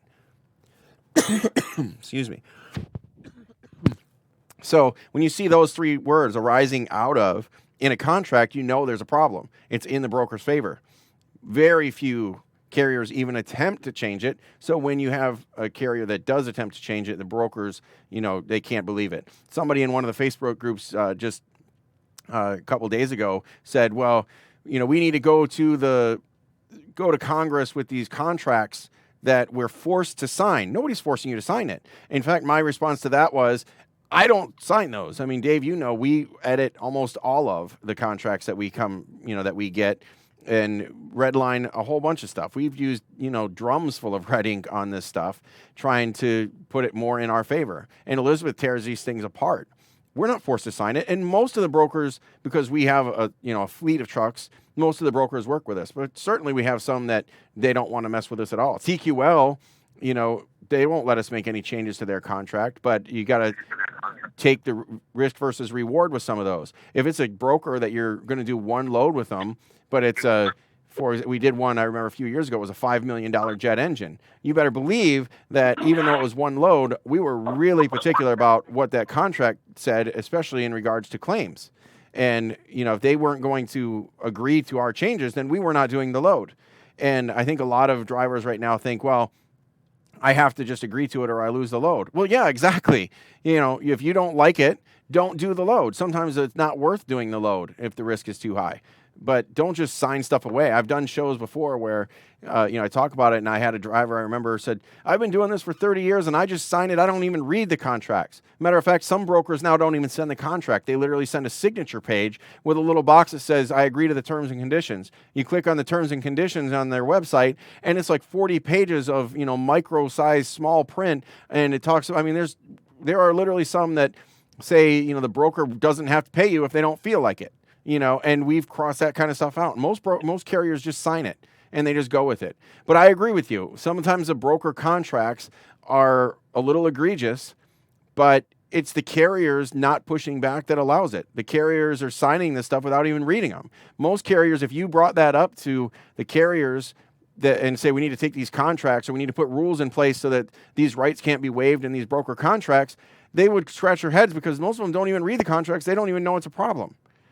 And therein lies the entire problem with the trucking industry. They don't understand where the problems actually lie. So here's another thought I had. Another thing I would say is maybe before you can start a carrier, you'd have to be, and I know everyone's trying to get away from this lease operator model, California and stuff, but maybe you lease on to a carrier like Patriot Star and learn these things. I mean, that's why I partnered with Kenny for the learning aspect, and also, you know, that load that I got that's almost paying $2 a mile going, you know, almost all the way across the country. I needed help writing an email that made sense, you know, because what I wanted to say is not what I should have said. Things like that. Yeah, I agree with that, but at the same time, I also, it kind of goes both ways. You know, if you leased on with a carrier like Patriot Star, you know, a small carrier, us, you know, Green Miles is another one, you know, and there's, you know, maybe F to F, farm to fleet, or used to be farm to fleet, F to F transport, stuff like that, where you can be hands-on one with the brokers. Landstar is a good stepping stone as well, although I don't recommend them as much as I used to. But you know, there are opportunities out there. That being said, in some respects, I think there's a lot of bad habits to be learned from some of these carriers. For example, if you were a lease operator and you were leased to like a Swift or some of those, I guarantee that those, we've had drivers from some of the mega fleets before, and they come over with an attitude of being an employee. You know, they look at their next paycheck. They're not looking at the bigger picture. They're not running it as a business. They're running it as a job. And I think there's a problem there as well. So, yeah, I agree. It's good to learn the business before you jump in. But 2016, I believe it was, 15, 16, I helped a guy here local in Florida, in Sanford, Florida, just outside from the office here. And he was a retired police officer from New York State. And he came down. He wanted to get into trucking. He'd never seen the inside of a truck before. And he bought a truck. And he took his driver's test in the truck that he bought. He didn't go to truck driver school or anything. He just, you know, he was almost 50 years old. He had a business mind, though, right? He wasn't a truck driver, but he knew how to run a business. And he bought the truck, and he went to work and bought an automotive car hauler trailer and got his own authority. And that's how he met me. He came to me, and I helped him get his own authority. Had never seen a truck before, right? Had never driven one, never done anything. Got his own authority right out of the gates, and he was killing it. And he ended up selling it off to, you know, his family member or whatever, and then he officially retired. But, you know, he did that for a couple of years, and he was doing great. And I attribute that to the fact that he didn't know the troubles, that, quote unquote, that all of these drivers are complaining about. He didn't care about everybody else. He didn't care about the industry. He was just doing what he needed to do. Like I said, when I first started, Elizabeth and I wrote down our plans and what we needed on the rate per mile and all that kind of stuff. And our first load hit the numbers, and we just took it. You know, if we would have been paying so much attention to the rest of the industry, we would have known that that was lower than what other people are doing, but it hit our numbers. We were happy. This guy was killing it. I mean, he was making great money. He was making great, you know, home on a regular basis because he got a dedicated route because he didn't even think about it. He was a business guy. Business guys go out and make the sale, right? A lot of owner-operators don't have any business sense. Carriers don't have a lot of business sense. This guy just went out and made the sale, got a direct customer, dedicated round trip Atlanta to Orlando. He was home every other night, did that for a couple of years, cashed out, and called it good. You know, he tried it, and it worked out, and then he retired. So had he gone through the hurdles of getting leased to a carrier and learning how they do things and the software they use and the rate cons and dealing with different brokers and all that stuff, he probably would have had a bad taste in his mouth and done things differently. So I agree with what you're saying to a point, but at the same time, you got to be careful. I think learning the business is more than just learning about how to drive a truck. It's just the business aspect of running it. Well, so lawyers have a bar that they have to pass. Maybe we just need some sort of a version of the bar. That's an option as well. Or, you know, I saw somebody say, well, in order to become a carrier, you first have to have a customer. You know, a lot of times if you want to lease on to or become an agent, a broker agent for, you know, and kind of lease to a bigger brokerage, you have to have a book of business already. So in order to go work for somebody, you have to bring customers to the table. Otherwise, you're worthless to them. So what do you have to offer? Well, if you run a carrier or you're an owner-operator, what do you have to offer? Could you offer something to a bigger carrier, you know, or, you know, to anybody else? Could you broker it? If there was so much money, we're talking about supply and demand. If there was so much money in being a broker, if there's no money in being a truck because it's so crowded and so many trucks out there, but the brokers are making 60 and 75% profits, why isn't everybody going out and getting a brokerage right now? Granted, a lot of people are going out and getting a brokerage, getting their broker authority or signing on with, trying to sign on with a bigger broker, but finding they can't because you first have to have that book of business I mentioned. Then they get their authority and then they have no idea how to get a customer. No clue. And I think a lot of owner-operators are like that too. They have no clue how to get the customer.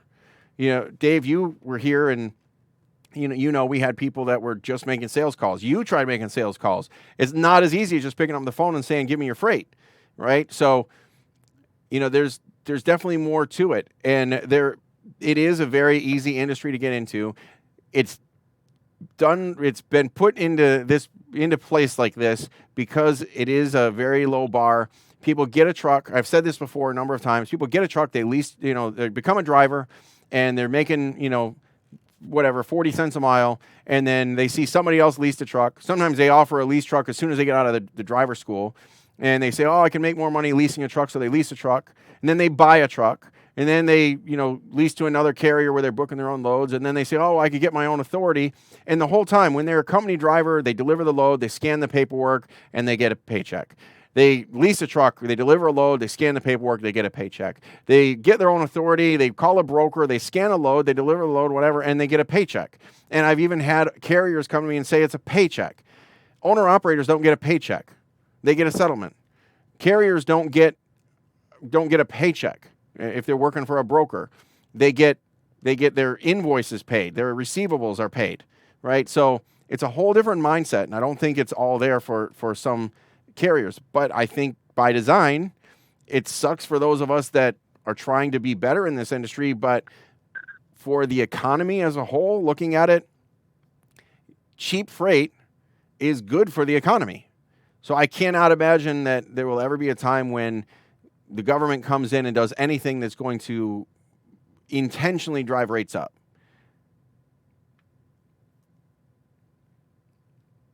Well, that's all I got. I should probably let you go. You got a wife to take care of, and you need to get down to Florida.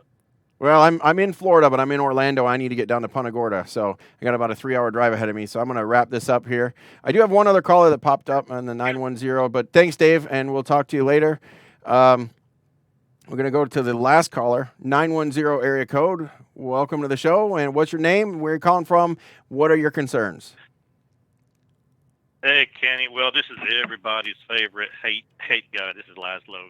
Oh, hey. How are you? Yeah, you've been stirring the pot up. Yeah, that's my favorite thing to do on a Sunday. Yeah, I think I don't want to keep too long. Pretty much everything has already been said. That's just like for proposing a solution. That's why I posted on rates and lanes. Hey, if this doesn't work, what options does anybody else come up with? And nobody, if you think about it, had another idea. Nothing. Absolutely nothing. I did a little impromptu poll in my page. As far as the Dixie Express, 9-2 brokers. 9 not knowing what the Dixie Express was, 2 knowing. It's a small number, but still, that's a bad number. And what a lot of people don't realize, exactly like you said, a lot of brokers, it depends on their involvement in the routing of the load. Okay, so if your customer gives you a tender and it's got the time, the date, the weight, the appointments, the times, all that good stuff, you're a broker. But if your customer gives you a tender and it says you're picking it up this day, it's got to be there then, you take care of the rest. If you have to do the appointments, you have to verify things, you have to, everything else. If you have more of an involvement, you are a contract shipper. And there's nothing else any carrier can ask for. They see the rate, it's right there on the rate confirmation. If they try to get in touch with the shipper or your actual customer, then you got to have a back solicitation issue. But people don't understand that. And that's the whole Dixie Midwest Express ruling kind of set that precedent.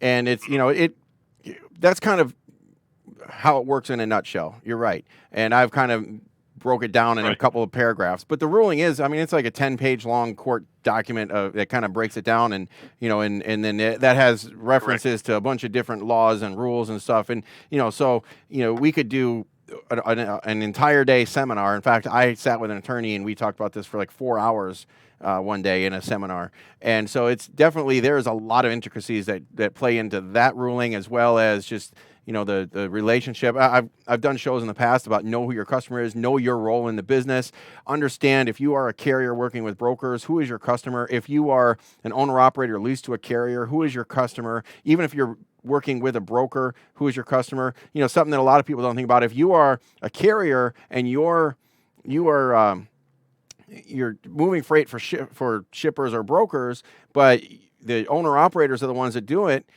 ultimately that money is just flowing through you. The owner-operator is doing a lot of the work. The owner-operator, in a sense, is also the customer to the carrier.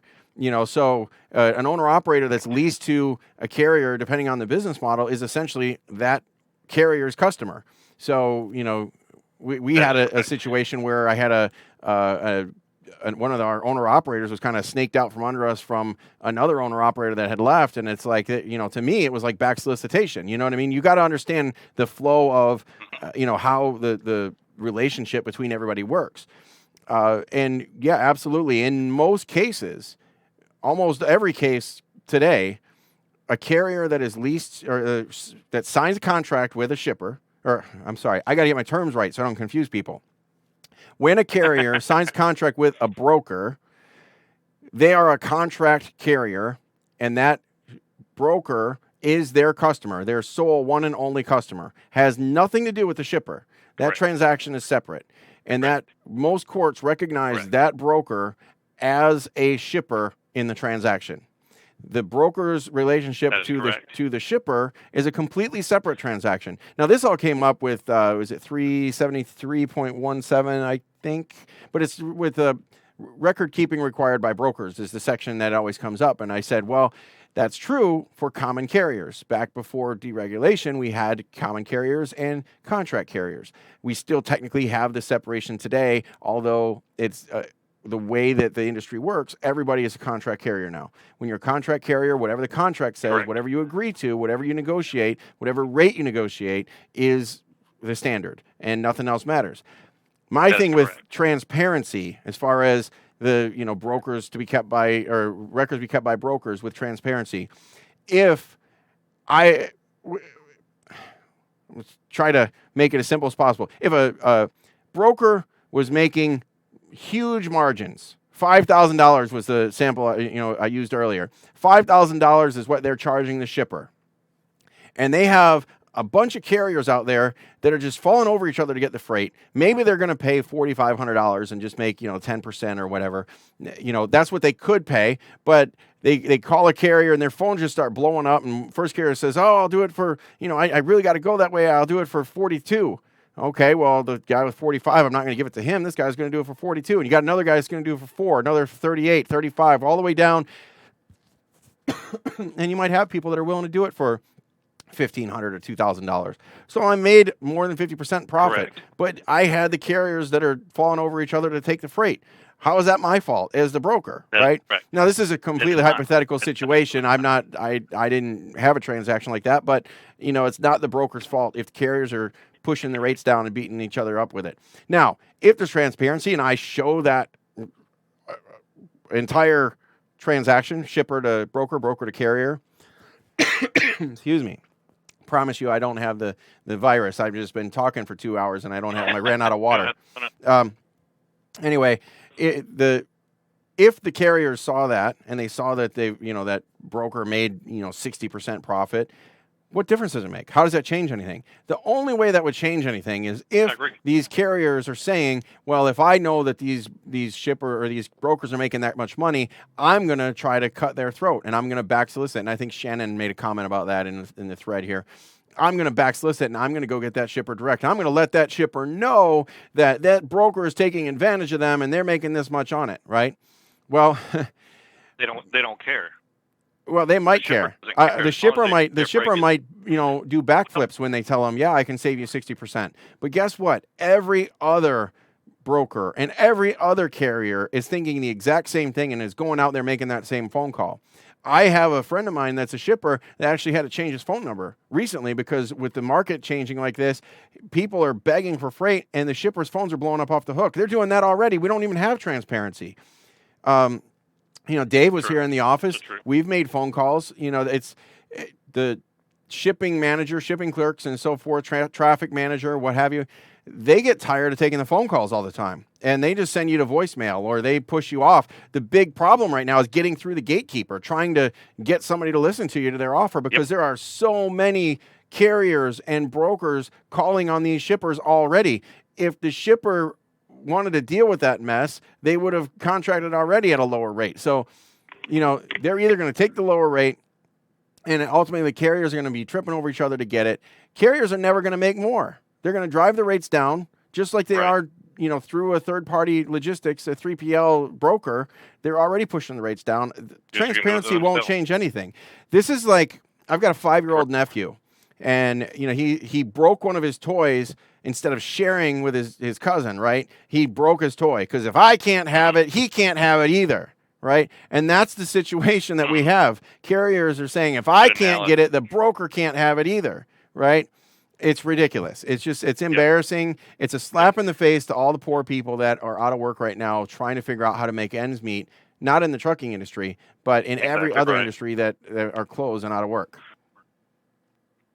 Exactly. I mean, I think this protest is just going to backfire on all these guys, and I think a lot of it, I've tried to talk to so many carriers, and the biggest barrier that I find that I run into is they have an assumption of terminologies and law and how things go. And, the Dixie Express, they've never heard of it.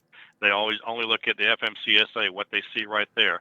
They can't see past their own face, to look and learn about all these different aspects of the industry and take the chance. Well, I might not be right, but there's a small number of carriers that understand that, Gary,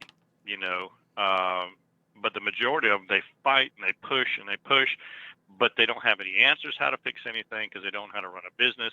And they don't take the time to learn how to run their business and to understand how the freight industry works with the brokers and the shipper, all their relationships back and forth. They don't take the time to build a relationship. Like myself, I'm still moving freight at pre-virus levels. I'm going to take care of my carriers that are moving my freight. If my customer happens to come to me, I know how he is. He's going to say, hey, that's good. I'd like to see you, give us a break. But as long as his stuff gets taken care of, but I'm taking this opportunity to build relationships with carriers so that whenever the markets flip, I'm going to see who's serious about staying with me and moving my customers' freight for the amount that we agreed upon. And if they decide they want to chase rates, okay, well, then you're just never going to come back. But that's few and far between. And those guys that I'm building these relationships with, they do not mess around on Facebook, and they'll take the time. We'll talk. I'll carry on a 30-minute conversation with the dispatcher or with the owner of a carrier, and we get to know each other. And then they start to realize, hey, I've seen you on Facebook. There are a couple of guys on the page that pull freight for me. Okay, they don't speak up. I tell them, hey, keep your head low because I'm the bad guy. And I'm okay with that. I'm totally okay with that. But if everybody would take a chance to learn, brokers need to kind of consider what's going on with the carriers. Carriers need to understand what's going on with the brokers, but there's still that one factor that nobody can do anything about. It's the supply and demand, and that's what's going to drive the rates. We just got too many that came in 2018. Rates were high. Everybody was out bragging about how much they're making. They thought they're going to buy a paycheck from now. They thought the rate's going to be like that forever. Flooded the market, way too many trucks, boom. And now look at where we are. And it's going to happen again. It's just a cycle. It's happened before, and it's going to happen again. There's not going to be any cap on the margin. Carriers just need to understand that. Either tighten up, reevaluate how you do things, quit living above your means. You can, once you see the light at the end of the tunnel, it's going to be a nice, decent light. And brokers, on the flip side, we need to be prepared for that, because when the rates do start to go up, don't stick with the same rates if you have contract rates like I do, because it will flip eventually, and then we'll be on the other end, and we've been, but you don't see the brokers going out protesting up and down in front of the White House saying, hey, we need to limit this and limit that. We just knew what it was. Carriers, I'm holding back saying exactly how I feel about it. I'm trying to be as politically correct as possible, but they just don't want, and they don't want to learn, and that's the problem. I can't disagree with you. I think most of the people, I'm reading through this, we had a few kind of people that disagreed with us, but I think most of the people, It's okay. either they, the ones that disagree with us kind of checked out early, I think. That's kind of what Shannon said too. Yep. And that's okay. I'm looking at the YouTube stream and the Facebook stream here. And most of the callers we had kind of, were in line. We had a couple of questions that were kind of contradictory on that, but Dave had a solution about trying to raise the bar of entry, and that's a possibility. That's at least one reasonable solution. I think anything we do is going to have unintended consequences, but I think that would be the one reasonable thing that we could do. I think setting the transparency is nonsense. It's not going to help. A minimum freight rate just means, I see truckers coach Jason Potes in the room here, and if there's a minimum, there will be a maximum. He said that, which is absolutely true. Exactly. There will be no negotiation. Like Rich was saying in the beginning, he was one of the first callers. Maybe it's $2.25 a mile for reefer. That's great. But if the freight's you can only justify 80 cents a mile, either that freight won't move because, the whole adage of, let it sit on the dock and rot. Coming out of Florida, there's a lot of mulch, right? Mulch only gets more valuable if it sits there and rots. Right. And they're not going to pay any more than it's worth. So there are times, moving water. Bottled water, you can get water anywhere. During a hurricane, shipping water into Florida, there's already plenty of water in Florida. There are times when they ship water out of Florida because shipping out of Florida is so much cheaper. It's easier and cheaper to ship it out of Florida. If you think about it on the global scale, how do you think it's possible to make stuff in China, ship it halfway around the world, and it's cheaper than if we made it here? Okay, so we could, the shipping is cheap, right? If the shipping was more expensive, they're not going to do that anymore, right? So there are places in the country where shipping is cheap, Florida being one of them. Industry is starting to pick up in Florida, down the I-75 corridor between Ocala and Fort Myers, Florida. There's a lot of new stuff popping up. Toyota just created a new proving grounds. There's another place where they're starting to test autonomous vehicles. There are the ports in Miami, Tampa, Jacksonville are able to receive. We've got rail in and out of the state of Florida, and manufacturers are starting to see that. And it's cheap down here for labor. And the weather's good. You don't have to worry about things like, snowstorms. Just hurricanes every once in a while. But you're starting to see manufacturers move into Florida because of the supply and demand, and it's cheaper to do business there, just like it was cheaper to build stuff in China. Well, now it's cheaper to build stuff in the state of Florida or Texas or, other southern states, and those things change the market. So, like I said, correct. And well, I guess this was 12 minutes ago. I'm a little behind. Somebody said, what's the name of that court case again? It's the Dixie Midwest Express. Dixie Midwest Express. It was in 1982. And to quickly recap on that, October 1980, we had deregulation, what we know now as deregulation. And the brokerage as we know it today was a whole new concept. There were brokers before, but working the way they do today, where they can take on contract freight even they don't have trucks. Before, it was pretty much reserved only to carriers, and a carrier could trip lease a truck to cover the excess. But then they had the option of a broker without any trucks getting the contract freight and moving it as if they were a carrier, and they just hire outside carriers to do it. A whole new concept, and they had to hash out the role that everybody played. Dixie Midwest Express was in 1982 was when this happened. So just 2 years, a year and a half after deregulation, they hashed it out. Ever since then, that has been the standard. So a broker that works for a shipper on a contract basis is essentially, and then hires carriers on a contract basis, is essentially recognized by the courts as the shipper. So that's how that works. A lot of people don't understand how that works. I want to have an attorney come on sometime in the near future, and we're going to talk about that and the different nuances that brings up. Anyway, I don't want to get off on a tangent there. So reading a teleprompter. He's looking at his computer, his video. He's not reading off a Yeah, I'm not reading a teleprompter. I'm going back through all the comments because as I know there's a delay. I say something and it takes like a minute to process, then it comes up over here and then people reply. And so the comments are usually like 2 or 3 minutes behind when I actually have the conversation. So I'm catching up. So but yeah, and so it's not live real time. Anyway, I've got a quick synopsis on, I don't want to give myself a shameless plug if you don't want me to, but No, freight brokers and freight agents, if you are a broker or an agent, I have a document on my page. You can go there and request to join, answer the questions. If you're a carrier, don't come in. You're not going to be approved. It's only freight brokers and freight agents. You can come in, you can take a look at the document, you can read through it. there you go. That's it.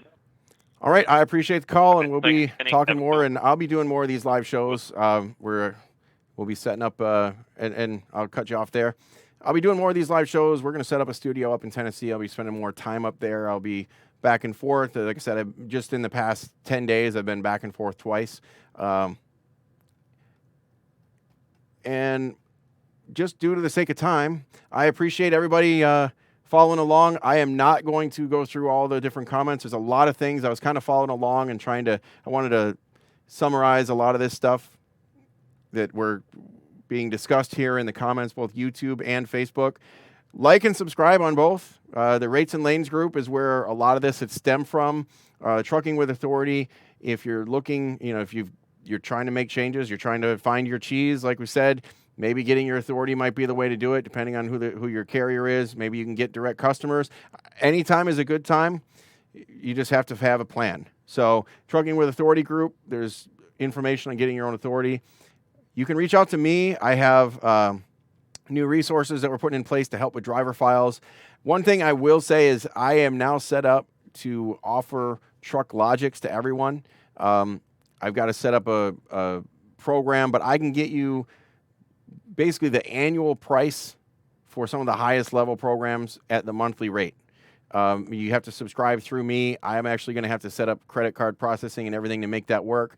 And as a part of that, I'll be able to help you set it up. I'll be able to help you understand your numbers and so forth. I can also help you get your authority, help you manage your driver files and your safety programs. I've got all that stuff in place.